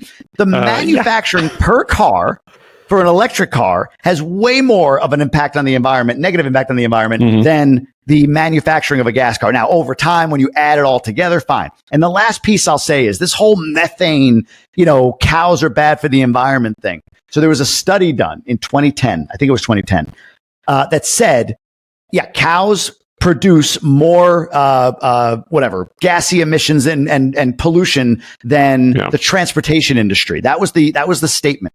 The author of that study admitted later that it was controlled incorrectly. In other words, what they did was they said the cow, the production of the cow, the factory the cow is slaughtered in and processed, the drivers that drive, the employees that drive their cars and then pollute the environment in order to go and kill the cow and do like all of that is factored in for the cow is dangerous to the environment side of it. Yeah. And in that same study, the emissions only from vehicles was factored in for how cars and transportation vehicles impact the environment. So you have every aspect of the meat industry against emissions, not the factories those cars are built in, the people driving to work to build those things, right? So when you do that, it becomes like an 8% contribution to pollution from the meat industry and like 42% for cars. And I even saw another stat that if you completely eliminated, all meats, the need to produce protein in order for us to have something that's not meat, it's like it takes it from 8 to 6%. It's like, it's not a big move. It's just, it kills me. So anyway, all of this is to say, with Jordan Peterson and him being, outright and forthright about his position on things and boldly going out there, no matter what comes at him. This is a decision I just made recently, even just talking about this now, this topic. Transgender in schools, that's driving me up a freaking wall. And you can't touch that for fear of being canceled. But I'll state it, man. I have zero issue with a man wanting to play woman or a woman wanting to play man. You do what you want to do, right? Live your life. I really don't care. RuPaul has been around for, exactly. That movement jumped the shark, and all this phobia, transphobia and trans hate and all of that's being claimed. That whole movement jumped the shark the second they entered the schools, the second they went after the kids. RuPaul has been around forever. She has had a show on TV. No one's bothering. Google RuPaul today. See if at all there's any newsworthiness about RuPaul being sucked into the transgender discussion today. Not a word. Not a word. No one cares. Go live your life. Go be gay. Go do this. Go do that. Whatever you want to do. And I don't even think gay and transgender, I think they're in 2 different worlds, to be honest with you. Yeah. But that topic is something I would have bit my tongue on because, you know what? I don't want to be that person. I don't want to get canceled. I don't need the onslaught. But my kids don't go to public school in large part because of that movement, right? And they won't go to school because of the acceptance of that movement. And I hear it happening in like rural Michigan schools, like northern Michigan, full red state areas, flags and beer, right? Whatever you want to call those people, that stuff is happening in those schools. So if it's happening there, it's happening in my, suburban school, suburban Detroit school, as well as any other school in the United States. So that movement, that whole thing, all of it needs a light shed on it. And I think now you're starting to see the swell and the pushback that's happening around this stuff. And I hope it's a kind of a correction in society. And again, I don't hate anybody that wants to be transgender. Stay out of the schools. And by the way, even the sports part of it, that sports part of it was, that's another one. It was a debate. It was a debate. And I never believed, still to this day, to me, it's a ridiculous thing. Like, you don't take a biological man and put him into a sports arena with a biological woman. You just don't, in any capacity, right? You just don't. But that's gotten more light shed on it because you went after the kids.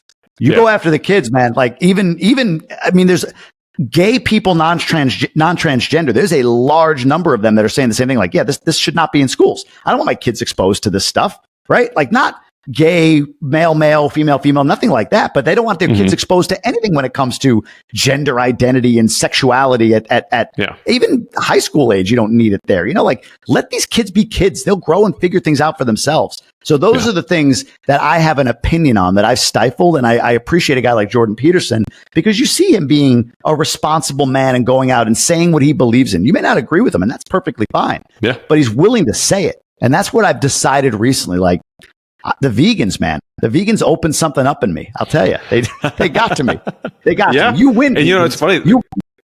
There's plenty of studies now that are showing how much like trees and plants actually like communicate with each other, and then when one of them is there's harm being done to one of them, there's a problem with one of them, they'll actually send signals to that one and try to send help to that plant. So now you're talking about potentially plants having consciousness. So now you're just ripping apart these plants with consciousness that you're afraid to do to a cow. Like, it's like, my goodness. Plants also release natural defense chemicals. People don't realize this. Like, plants have natural defense chemicals. You know how we're able to eat them? Because we pesticide the hell out of them, because we chemically alter the plant. That's what we're doing, right? That's how we eat them. GMO but even still, too, that we built them. Correct. Even still, that stuff creates inflammation in your body, So, I'm not saying, I'm not saying I won't eat a salad anymore. Like I said, I wanted to eliminate and go strictly carnivore for a month, and I did. And now I'm opening up like some fruits, some this, that, and the other. And if I feel like a salad, I'll have a salad, right? Like, these are foods, but this idea that one extreme or the other extreme is right versus wrong, that only exists on the veganism side of it. It's, I don't know, you can even go even further. Like, you have the movement of, you got to be like me or you're not as good as me, versus leave me the F alone, right? Those are two different sects. And I tend to be on the leave me alone side of things. And then you can bucket it. Like, vegan is probably more be like me. Carnivore is probably more, leave me alone. Leave me alone. Liberalism is a little bit, wokeism is a little bit more be like me. Conservatism is more leave me alone. So I tend to identify with this side of it just because I want to be left alone. I want my family to be left alone. Doesn't mean there shouldn't be a government, there shouldn't be taxes. I don't believe that either. You have to have schools and roads and all of that. But this idea that, that if we're not complying with your worldview, vaccines, I mean, you name it, right? Like, all of this stuff is on my mind, Adam, and you're unleashing it right now in me. But thank you for giving me a platform. I'm happy to do it for all 2 of my listeners. Well, so you never know. By the time you get this out, I might have 5 listeners. Yeah. Right. There you go. In the context of masculinity, though, and the context of being a father, it's like you said, though, like, what do I model for my kids? John F. Kennedy, Robert Kennedy went out and said what they believed. They died because people didn't agree with them. Like, that is, in some ways, the pinnacle of masculinity, of being a strong father figure. It's tragic, but Martin Luther King, right? It's tragic, but these are men. I mean, those are, like their lineage understands the sacrifice and how strong of men they were. You could see it. There's how many of the King lineage do you see on news channels that still carry his message from the decades ago, right? That's how strong a movement he created as a man. It got him killed. But how do we not represent our positions? And for what? Adam, look, you are already canceled by a portion of the population. Yeah. You're already canceled. So the fear of the rest of the population canceling you, it's ridiculous. We're all already canceled by somebody. So may as well lean into what you want, who you are, as opposed to exactly. Right. And it represents the right version of you for your kids. Yeah.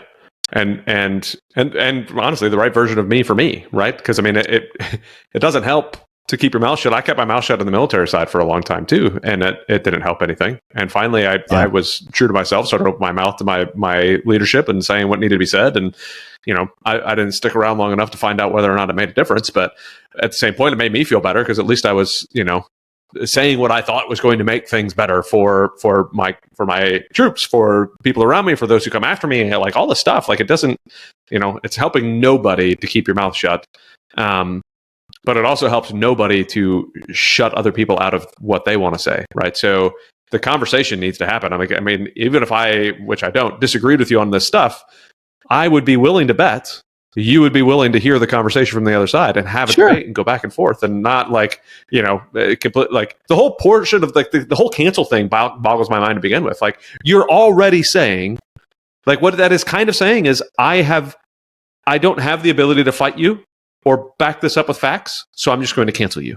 I'm going to shut you up because I don't have the articulation to be able to explain my side anyway. So you just don't even deserve to be on a platform. You don't deserve to be listened to. You don't. It just no. Like there needs to be conversation and healthy debate. And, but it permeates. So I think cancel started around the woke movement, right? So woke people wanted to drown out all the voices that they didn't agree with because they need to be. It's a kind of the irony of like you need to be tolerant like me. Like okay, well you don't hear it, I guess, but whatever. But then unfortunately, the other side of wokeism wants to then cancel. Like you're seeing it now with Bud Light, right? Like I'll be honest, my position is that I don't want to buy Bud Light either because of what, it wasn't even, and again, it wasn't even I'm not a beer drinker. I don't like beer, but it wasn't even about sending a can to the person. I forget the name, but Dylan Mulvaney. There you go. Wasn't about the can. It was the marketing exec coming out and saying after that, well, look, all these frat boy, whatever, like essentially saying all of you that have made this company what it is, we don't want you. That's the backlash. That's the backlash. But there is something in me that says, well, look, I'm not a cancel culture guy. I don't believe in it. Are we doing that on the other side of it? But if I'm being completely honest, I agree with it. I agree with and you know what? Actually, as I talk through it, like it's not cancel. It's not saying they can't exist. It's just that you're not going to get my money. That's all. Like you exist. Go ahead. Exist for who you want to exist for. You're just not going to get my money. So there you go. I worked my way through it. Yeah, and to me, that's free market capitalism, right? 100%. Not the crony capitalism garbage that we tend to see a lot more now, right? But free market capitalism, like if somebody doesn't agree with what you're doing or they don't like the flavor of your meal, then they're not going to shop there. They're not going to buy stuff from there, right?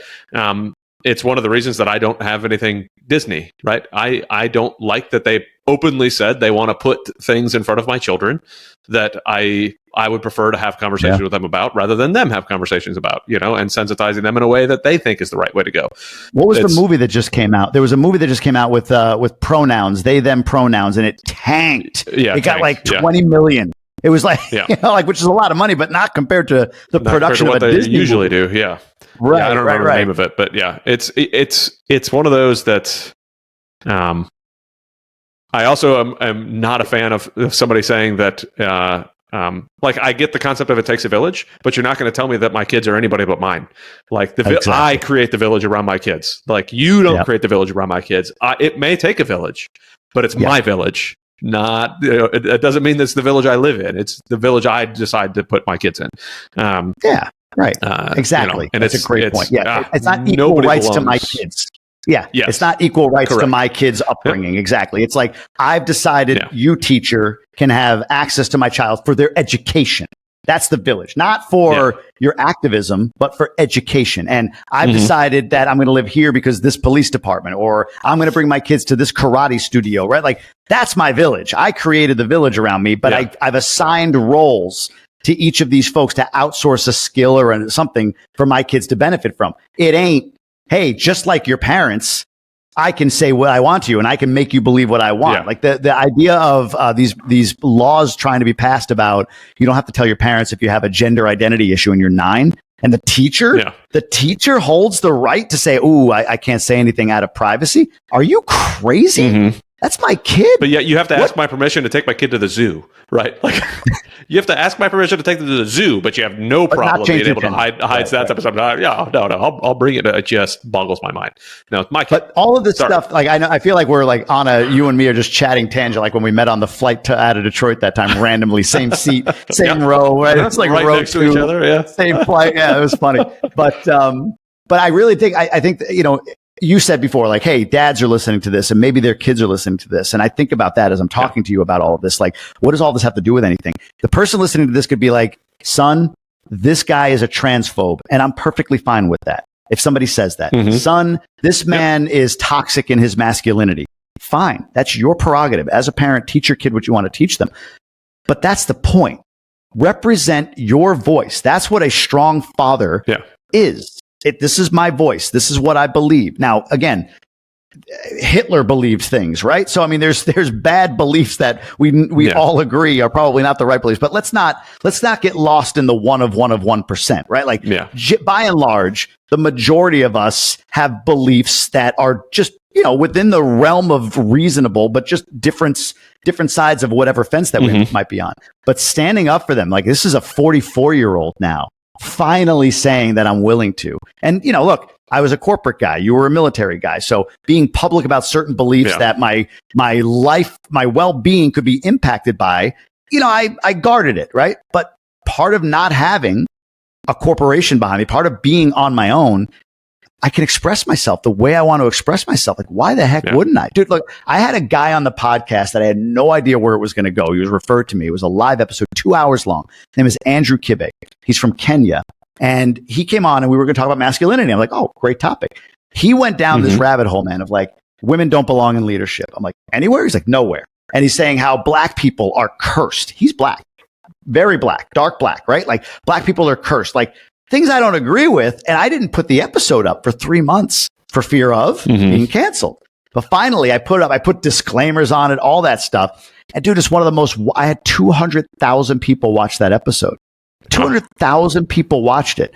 And if you go through the comments, there is civil discourse going on between people. He's got some solid points. I think he goes a little too far here. I get what he's saying here. Some people are like, wow, this guy's way too out there. He needs to be checked. And then people kind of come back. It's not like 100% on the level. Of course.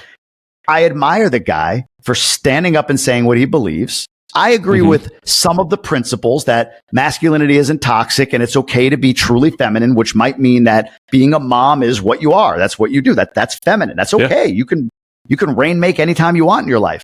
But I don't agree with black people are cursed. I don't agree with women don't belong in leadership. That's way too far for me, right? But to put the conversation out there and let others decide, like it was really, really interesting to see that happen. Like, wow, there's a lot of people that really, really wanted to see what this is all about. And it's just another step of, stand up for what you believe in. This guy's on the extreme side. He's not hurting anybody. He's not going out there and doing anything to women. It's just his beliefs. We had a discussion about it and it is what it is. But standing up for yourself and what you believe in, man, that's being a dad. That's being a man. For sure. And I think, honestly, if you kind of look at it, and maybe I'm, correct me if I'm wrong, but by you not posting it, you're actually taking away from the ability for people to decide whether or not those 100%. Are good feelings or not. Like, it was fully self-absorbed. You're just saying, nope, I'm afraid for what might happen to me, as opposed to, hey, this may actually allow conversation to happen and help somebody understand another side of a subject. And that to me is much more important than anything. And, I struggle still, and I think I will continue to, but there's times I'm going to struggle. There's times I'm not going to struggle, and we'll see. Hopefully I overcome that desire. What's going on, buddy? We got one. You wanted one. This guy doesn't love being on camera, but can you say hi at least? Over here, say hi where he can hear you. You're going to go to Senny's? Is your bro going?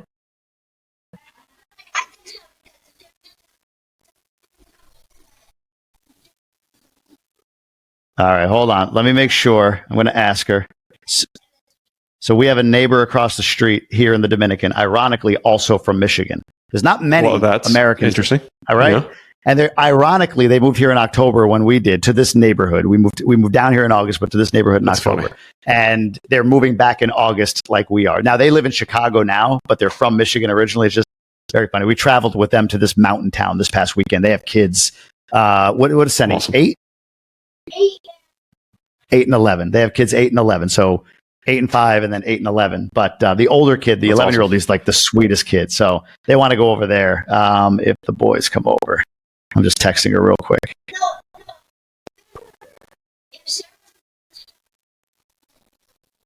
How do you know? Let me ask her. You just can't try to keep your bro here? Okay, so am I. You just busted in. What do you care? True, I can see you. She's in a... well, then, but I need to know first if you're... Give me a minute. She's typing back right now. Thanks, Adam. Thanks for bearing with us. Yeah, man. You know what's fun? Yeah, she said she's finished. What's that? Probably not even going to edit this. I'm just going to let it flow. You should. She said she's finishing a call. We'll be down soon. So go for it. Take him. Just watch both ways. Have fun. Leave it open. Leave it open. Leave it open. He said have fun. He said thank you. Now they're battling. I love it. Oh, I got to wipe a booty now. Oh, that sounds like a great time. Bashy, can you help him, bud? He doesn't want poop in his hands. All right. 30 seconds. 30 seconds. Sure. Yep. Wait. They're gone. Sorry about that. Wiping poop. No sweat. Getting them across the street. You want to talk about fatherhood, man? Perfect word. You just talk. Yes.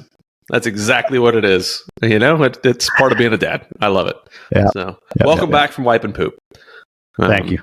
I barely remember where we were. I know we were talking about speaking our mind and cancel culture. Yeah, cancel culture, speaking our mind. Yeah, all of that. But I don't remember where we left off either, other than my big guy walked in. But no, man. What? Real quick for you. What's the plan with this podcast? What are you trying to accomplish with it? Honestly, so my biggest goal is to kind of the way I've told multiple people before, and I'm kind of still sticking with the same thought process, is I want to have conversations with intentional dads who are also running businesses so that I can steal as many of their good ideas as possible. And then if somebody else listening manages to get something out of the conversation as well, great. If not, cool. Oh, well, I did, there's still, of course, part of me that says, I would still like, by the end of the year, I'd like to have 500 subscribers on YouTube, and I'd like to start to, see if there's a monetization behind it and be able to build this out to be, more of a brand type of thing. And because I love doing business stuff and I love being a dad. So to me, it's talking about stuff that I love that is, I don't think ever going to change, So if I could just keep having these conversations, keep valuable conversations in front of people, then that's what I'd like to do. So. I love it, man. I love it. Is this at all tied in with ADPI, or no? Are you doing this independently? No, this is independent. Yeah, this is just me. I have. I'm sure there's possibility for me to be able to get investors and that type of stuff for folks who like to do investing into apartment buildings. That's obviously one of the things I do.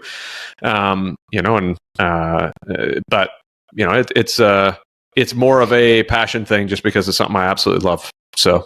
It's funny, that's. I feel the same way. I just got off. I got done with multiple emails from different publishers. Right, so I've got like a dozen books, galleys. You know what a galley is? I didn't know what this term was. No. So I'm not being condescending. Yeah, a galley is a copy of a book that is mostly done, that they'll publish it. They'll publish like a few hundred of them to send to different people. It has to go through final edits, so it might be tweaked a little bit, but it's pretty much the final product well before it comes out. First galley I ever got was 10x is easier than 2x from Ben Hardy. Nice. He's like, I'm going to send you a galley. I'm like, what? I Googled it. They're like, oh, it's a book. I'm like, oh, okay. Oh, yeah. Send me that galley. So now I know the term. Yeah. I feel like an industry insider. But I've got like 6 or 7 different galleys. Actually, one of them is a book that's coming out from Simon & Schuster called, hold on, it's funny, we were just talking about this, Canceling of the American Mind. Canceling of the American Mind is the name of the book. The subtitle on it is Cancel Culture Undermines Trust, Destroys Institutions, and Threatens Us All, but There Is a Solution. That's the book. So nice. I love talking to these people. And I say to people when they ask about podcasting, like, how do you come up with your questions? I'm like, honestly, I don't care what the audience wants to hear. I've done that, and I still do from time to time. I care a little bit. It's a weird dance when you're podcasting. It's like you're having a conversation, and people are listening. So when I say I don't care about what the audience wants to hear, that's not fully true. But it's like, if I read this book and there's a concept that he introduces in the book, let's say, that I now have just learned, and then I were to talk to this person, I'd go right to the concept. There wouldn't be any need to like unpack the concept first. So when I got on a podcast, I might unpack the concept first, right? Just, okay, there are people listening, and then go into it. But for the most part, like say 80% of the interview is just, I'm just curious. I just want to learn this for me, right? I think those make the best podcasts. So kudos to you for, one, doing it long form. I love long form podcasts. I love these types of interviews. And two, for just allowing yourself to follow your curiosity without the pressure of growth. Watch, it'll grow just because you're not putting any pressure on growth. You know, it's you're gonna start to see audience growth. Yeah, you will. You will. I mean, I part of me would like to do this in an evening too, and just like have a glass of scotch here, just to kind of help me shed any of those concerns that I may have of listening. But I mean, at the same point, you want that's the Drunk Dads podcast. That's the spin-off. I don't need that. That's not the that might be 2.0. We'll Drunk see. Dads. No kids listen to that one. That's Drunk Dads. Yeah, version 2.0. You can have a whole library of dad podcasts. So that's funny. Yeah, and I actually just had, I mean, I've only released, at the time you and I are recording this, only 2 podcasts released, but somebody that has some, I think it's called the Dad Academy. He reached out to me. He's like, hey, I saw your podcast, love to chat. I was like, well, that's cool. Like, somebody just reached out to me about my dad stuff, So dude, when you're niche, man, there's a buddy of mine that's got a podcast in the political space, and it's a good sized podcast, but he's got a day job. It's just something he does on the side. Yeah. He has Jake Tapper coming on, Luke Russer, nice. Like Megyn Kelly, like just because he's in a political arena, right? Like it's there. I've gotten amazing authors to come on simply because we're about speaking to entrepreneurs, right? About being the best versions of themselves, right? So I just had, Sebastian Younger. Do you know that name? I don't know. He wrote The Perfect Storm, the book, the movie. Yeah. But he also wrote a book on tribe. He wrote a book on freedom. He wrote another book called, I think it was called War. They're all they're quick too, like 2-hour listens on Audible. And they're really good. All of them are New York Times bestsellers. In fact, Perfect Storm was a #1 New York Times bestseller. I think Tribe was too.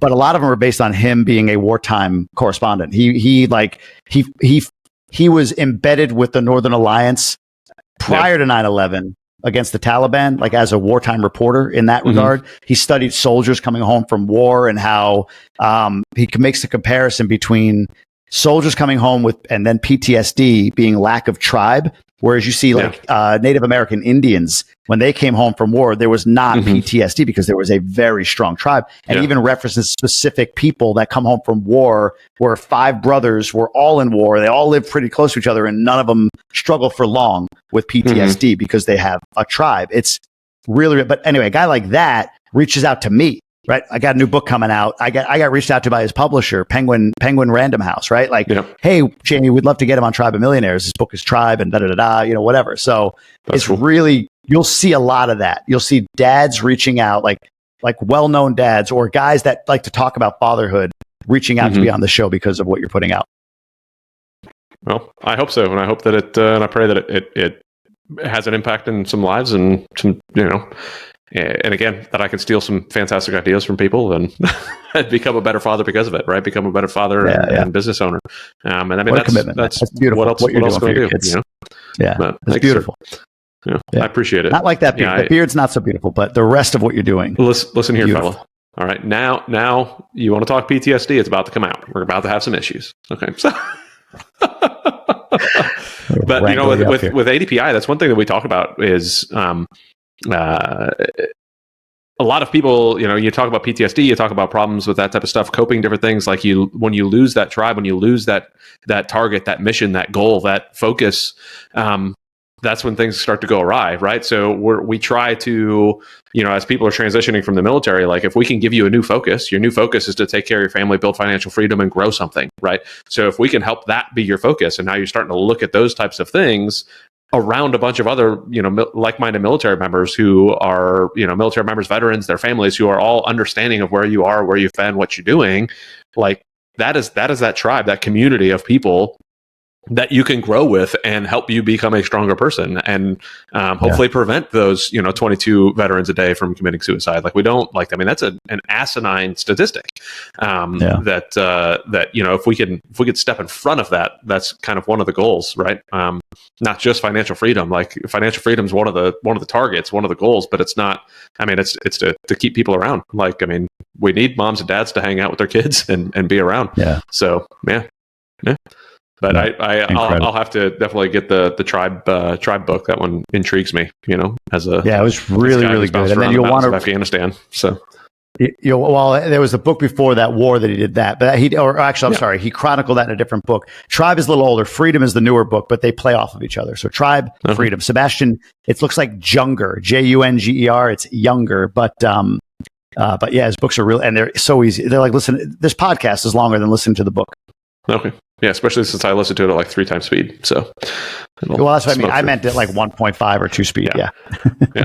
I mean, when I'm riding my lawnmower around mowing my lawn is when I usually burn through a book or two, because it's just gives me something to do. I finally get to sit down and be in my own thoughts as opposed to everything else. So. I'll have to put those down, because usually they're all self-help type of stuff. So this would be good to kind of step away from some of that and get a little bit different flavor. There's a self-help element to it. I mean, you'll be able to extract knowledge from it, but it's not directly self-help, right? Yeah. So that 10X is easier than 2X was a phenomenal book. What did you think about that one? It's incredible. I read it months before it came out, so I feel privileged. The idea in it that. And like I said, the carnivore diet's an aspect of this, like this Pareto's principle, 80-20 rule, right? Yeah. Like, I go carnivore, that's my 20, as opposed to, hey, I eat all this stuff, but not these things. But when I went with my 20, all of the 80% of results I wanted took care of themselves, right? Like, that was the big lesson from it. And looking at my day to day, honestly, like I mentioned everything I have. I have the podcast, I have this, I have that. Normally, I would have explained my world as like kind of lining those up next to each other. I have a podcast over here. I have Emerge over there. I've got Quantum Capital over here, right? I've got all these different things, but I'm lining it up in this way to say the 20% activity is podcasting. I spend hours a week, probably 30 or more, either trying to get great guests because I'm just fascinated by certain people, or studying those guests. I read their books. I listen to their to different podcasts that they're on. I do a lot of research for each interview, but that's really my 20, being in that space of podcasting, but trying to trust and allow for turning pro, if you will, kind of like he talks in the book about his son going for college tennis, but then the 10X is, well, let me just go right to pro, like that move, because it just narrows what you can do. That's what I mean. Like, well, I want to build X, so then I could do a lot of things. But when I say, no, my vision, my state of vision right now is to create a platform that's valuable enough for presidential candidates to request to be on it. That's what I want to do. Right. Just because presidential candidates are, they're the tip of the eye, they're the top of the spear, right? Like, I don't care if they're good, bad. It's not about that, but just that tells you if they're saying, okay, I got to be on Rogan, I got to be on Jordan Harbinger, I got to be on Lex Friedman, and I got to be on Jamie Gruber's podcast. Like, that's when I feel like I will have achieved my vision. That's a heck of a vision. I love it. To get there, though, I've got to put some stuff down that might be making me money. I got to set things aside in order to really achieve that vision. So that's a scary thought, but that's what that book is teaching me. And I've been fortunate to build a relationship with Ben. So we've talked a few times about it, and he's asked questions. Like, I've gotten like one-on-one coaching almost from him, So nice. It's pretty cool. I think it's highly impactful. You get the same sense of it? I thought it was awesome. It made me, it was one of those that riding the lawnmower, I had to stop like 15 times and take notes real quick to try to like remember to talk to Markion about like, hey, I'm curious, what do we think we could do in the business to do this? Or how do what kind of things do we think we need to cut? And like, everything's on the table. Let's discuss what it is that we need to really do. And same thing with my personal life and what I'm doing in my, my personal businesses. And what do I like, to me, this is impactful having these conversations. So there's no way I'm getting rid of these at this point, especially after reading that. It's like even if this doesn't end up being, which hopefully it does, ends up bringing me in money, but it means something to me, right? So I'm going to keep chasing it because it means something, hopefully, to my kids. So, but I want to listen to it again and again at this point, just so I could really kind of narrow in my thoughts on on that. And I've always looked at that Pareto principle, the 80-20, and try to figure out what it is I need to get rid of. But the way he words it and the way it was described in there, he just has a way of kind of putting it in your face in a different manner of just than just like separating the 80-20. It's just like really kind of making it real for you. So I'll send you a workbook a guy in my pod came up with for that. He literally took like all the questions out of the book, out of each chapter and the key concepts, and we went through it as a pod. Like, I'll send it to you. I'll email it to you after this, after we're done. That's awesome. I may have to do that with our pod then. Yeah. Yep. Yeah. It and for those of you like if you're listening and wondering what the heck a pod is, right? Well, if you're listening, you're probably in GoBundance anyways, because that's a majority of who I've interviewed thus far. but I mean, like getting yourself around a group of people who make you better, like that you want to strive to be like, right? That want you to become a better person, right? If when you're around a group of people that want you to be better than you are right now, not out of like, oh, you're just a pile of garbage, like you should be better. Like, no, like out of sincere desire for growth in each other. Like these pods are like second to none on that type of thing, and if you find the right pod, find the right group of people. Who is it that said it? I always forget. You are the 5 people you hang around with most, right? I say that on almost every interview. Jim Rohn. Yep. If you're not finding the right 5 people to be around, then you're probably not doing what you are capable of doing. Right. Get yourself around 5 people that will bring you to the next level. That was one of the reasons I joined GoBundance. It was, I always want to be the poorest and dumbest person in every room I walk into. Joining GoBundance helped me do that. Right. So, you talk about Tribe, that book Tribe, right? So Sebastian Junger in the book, he talks about through his research that there are essentially three human needs for happiness. The first is to be competent in what you do. The second is to be authentic. We talked about that. And the third is to have the support of a community, a like-minded community. And he even talks about the correlation between men who have more financial success and rates of depression and suicide. There's an absolutely, they go with each other, right? The more financial success you have, the more significant you make your life in that way, the more that you are depressed, the more that you have, unless you have those 3 things. Like you might be really competent with what you do, probably if you're making money. You might even be authentic, but if you don't have a community to rely upon, then happiness isn't attainable in that model. And it's even more difficult when you're sort of an outlier amongst the population. So if you're a millionaire man, for instance, or an entrepreneur, not like non-W2 millionaire, real estate investor, podcaster, right? Like that's a very niche, small percentage of the population. Yeah. If you don't find other guys like that, then you run the risk of feeling lonely, dejected, isolated, sad, depressed, all of that. So that's what GoBundance has been for me. That's what any mastermind is, whether it's ADPI if you're in the military or when we were in Jake and Gino. But in particular, GoBundance because of the avatar, right? It's have to have a certain net worth, got to be a guy. It's really, really specific, and that's been helpful for me to be around other men who I am intimidated by initially, and then you learn like, wow, these are just guys and they're vulnerable, and then you can normalize what success looks like at a level you're trying to get to. Yeah, I always say the same thing. Your pod is the average of your 5 people given to you, essentially. Yeah. So I'm with you. Which is phenomenal. And hopefully everybody can go and find something like that. Even if you're not in GoBundance, if you're not, if not in that type of environment, like you need to surround yourself. And I mentioned it a couple podcasts ago. It's like find those 5 people for your kids too, right? Because like you want your kids to grow up with folks around them, right? Like that's one of the reasons I love Fambundance is I can bring my kids around that environment as well, and being around people who are families that are striving to be better families and be closer with each other and have that relationship. And I'm putting my son in certain golf things because I know that the golfers that he's around are better golfers than he is, so that he can get see what this is like and see what it takes to do these things and strive to be better and have that healthy competition. And do you ever I wonder about this. I have this thing like my older kids playing soccer, and I have this this weird back and forth in my mind of like, don't let them win. Not always, play your hardest, not hardest, but like meaning me, but I don't know. Do you ever go through that? What do you do with that? Like I've found myself like, what the right thing to do here is to absolutely show him like I can win any way I want to. So that he then has to get better. Is that the wrong way to think? I think that there's that can go too far pretty quickly, right? Sure, to where they like become dejected and not want to. They just don't want to play because it's no fun to play with dad anymore, right? So I think there's that edge of allowing them to win enough to where they get that taste, but allowing them to lose enough to where they get that taste, right? That's a good point. You don't want to have the flavor of loss in your mouth.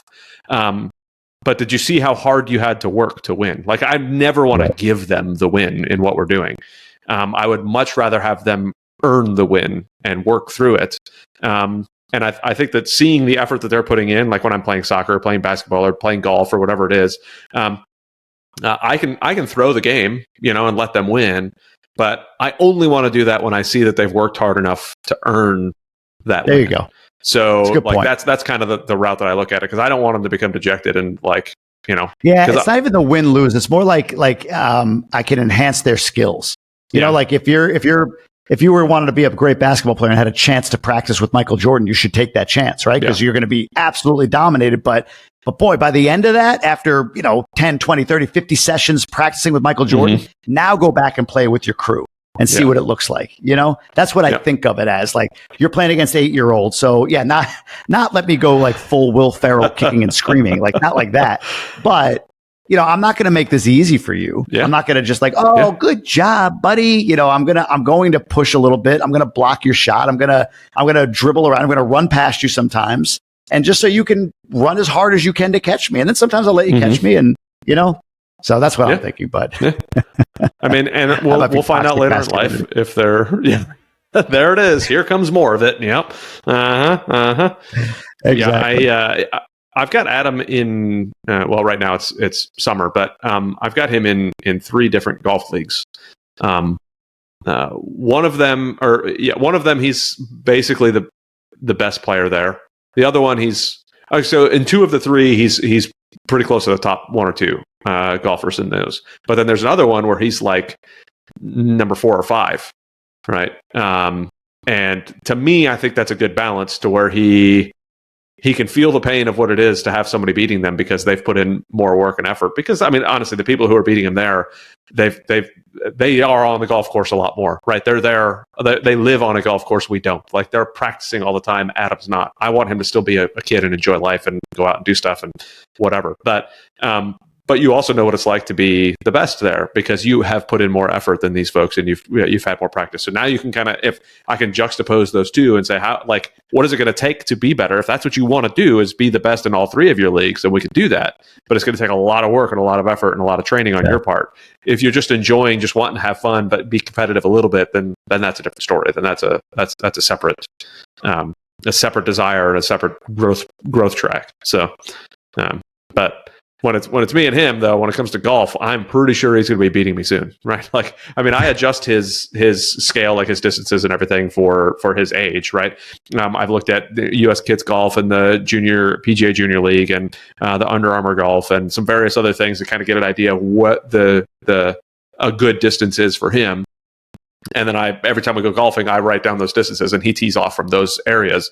And he's going to be beating me before we know it because he's just golfing a lot more than I am. So I'm looking forward to him kicking my butt. And I think it was Tiger Woods that I was reading about, that he beat his dad for the first time on the golf course at 10 years old and never once lost to his dad again from that point. Wow. Just like at 10 years old, just completely never lost to his dad again. And I was like, well, he's 8 and, has multiple birdies under his belt. He's super good at golf. Look, he can. I don't know. I think Tiger Woods' dad was a pretty good athlete. Just throwing that out there. Yeah, I'm not. Right. I'm not. Right. So, I mean, I was a moderately okay athlete. Yeah. I have no idea, to be honest with you. I think we just lost this recording. No, he was a good golfer, though. Yeah, he was a good golfer. I don't like you, Jamie. I don't know if I ever told you that, but I'm not a fan of you. That wasn't a shot at your kid either. It was more like it was definitely a shot at me. Beating an 8-year-old beating you is my point. Is like, it doesn't sound out of the realm of reason, But he'll beat you at golf. So bring it on. No doubt. I'm a terrible golfer and I hate the game. All right, well, fine then. Yeah. All right. Well, on that happy note, man, I really enjoyed having a good conversation with you. I mean, we're over 2 hours now. It was this is the longest one I've had thus far, so I appreciate you hanging on and having a chat. No, don't be. I think it's great. I'd love to have all of them go more than 2 hours.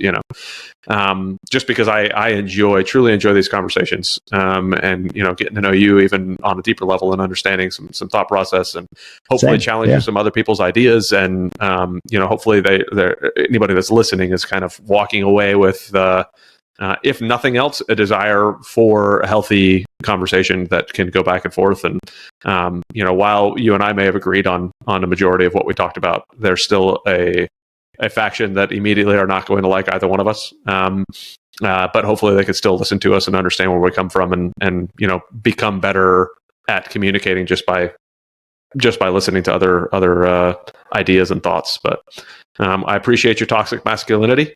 It was a pleasure to have that back and forth. But my pleasure. But yeah, if people want to reach out to you, what's the best way for them to reach out to you? How do people get a hold of you? I mean, you're everywhere. Yeah, you tell them the best way. I appreciate that. So I'd love for people to tune into Tribe of Millionaires, the podcast. I'm very, very passionate about what we deliver there. On social, at the Jamie Gruber on Instagram is probably the best spot. So Tribe of Millionaires podcast, all platforms, or at the Jamie Gruber on Instagram. Awesome. I should totally it's funny. I was with one of my partners in ADPI the other day, and I was like, "Yeah, I mean, I don't know. I'm never on Instagram. I don't really have any." No, you're pretty out there on Instagram now. I said, "Oh, am I?" Like, apparently my assistant has been pushing stuff out on Instagram, but I didn't realize. I mean, I knew that she was doing social media stuff, but I didn't realize that I had a bunch of that stuff going out. He's like, "No, you're pretty prolific on Instagram nowadays." I'm like, "Oh, well, sure. I don't know. I had no idea." So hopefully it's good stuff though. But all right, man. Well, I appreciate it, Jamie. Thank you so much. It was an absolute pleasure. What are you looking it up right now? I am. I see you. Yeah. Yeah. There I is. Very good. It is. It's active. But go ahead. I'm sorry. But good. I'll let you wrap. No. But thank you again very much, Jamie. It was much appreciated for you taking the time. It was great to have the cameos from both of our kiddos. And looking forward to seeing you the next time. Maybe we'll be sitting next to each other on a plane again, randomly on the way to a Go Bunnies event. Never know. Appreciate you, brother. Thanks for having me. Later, man.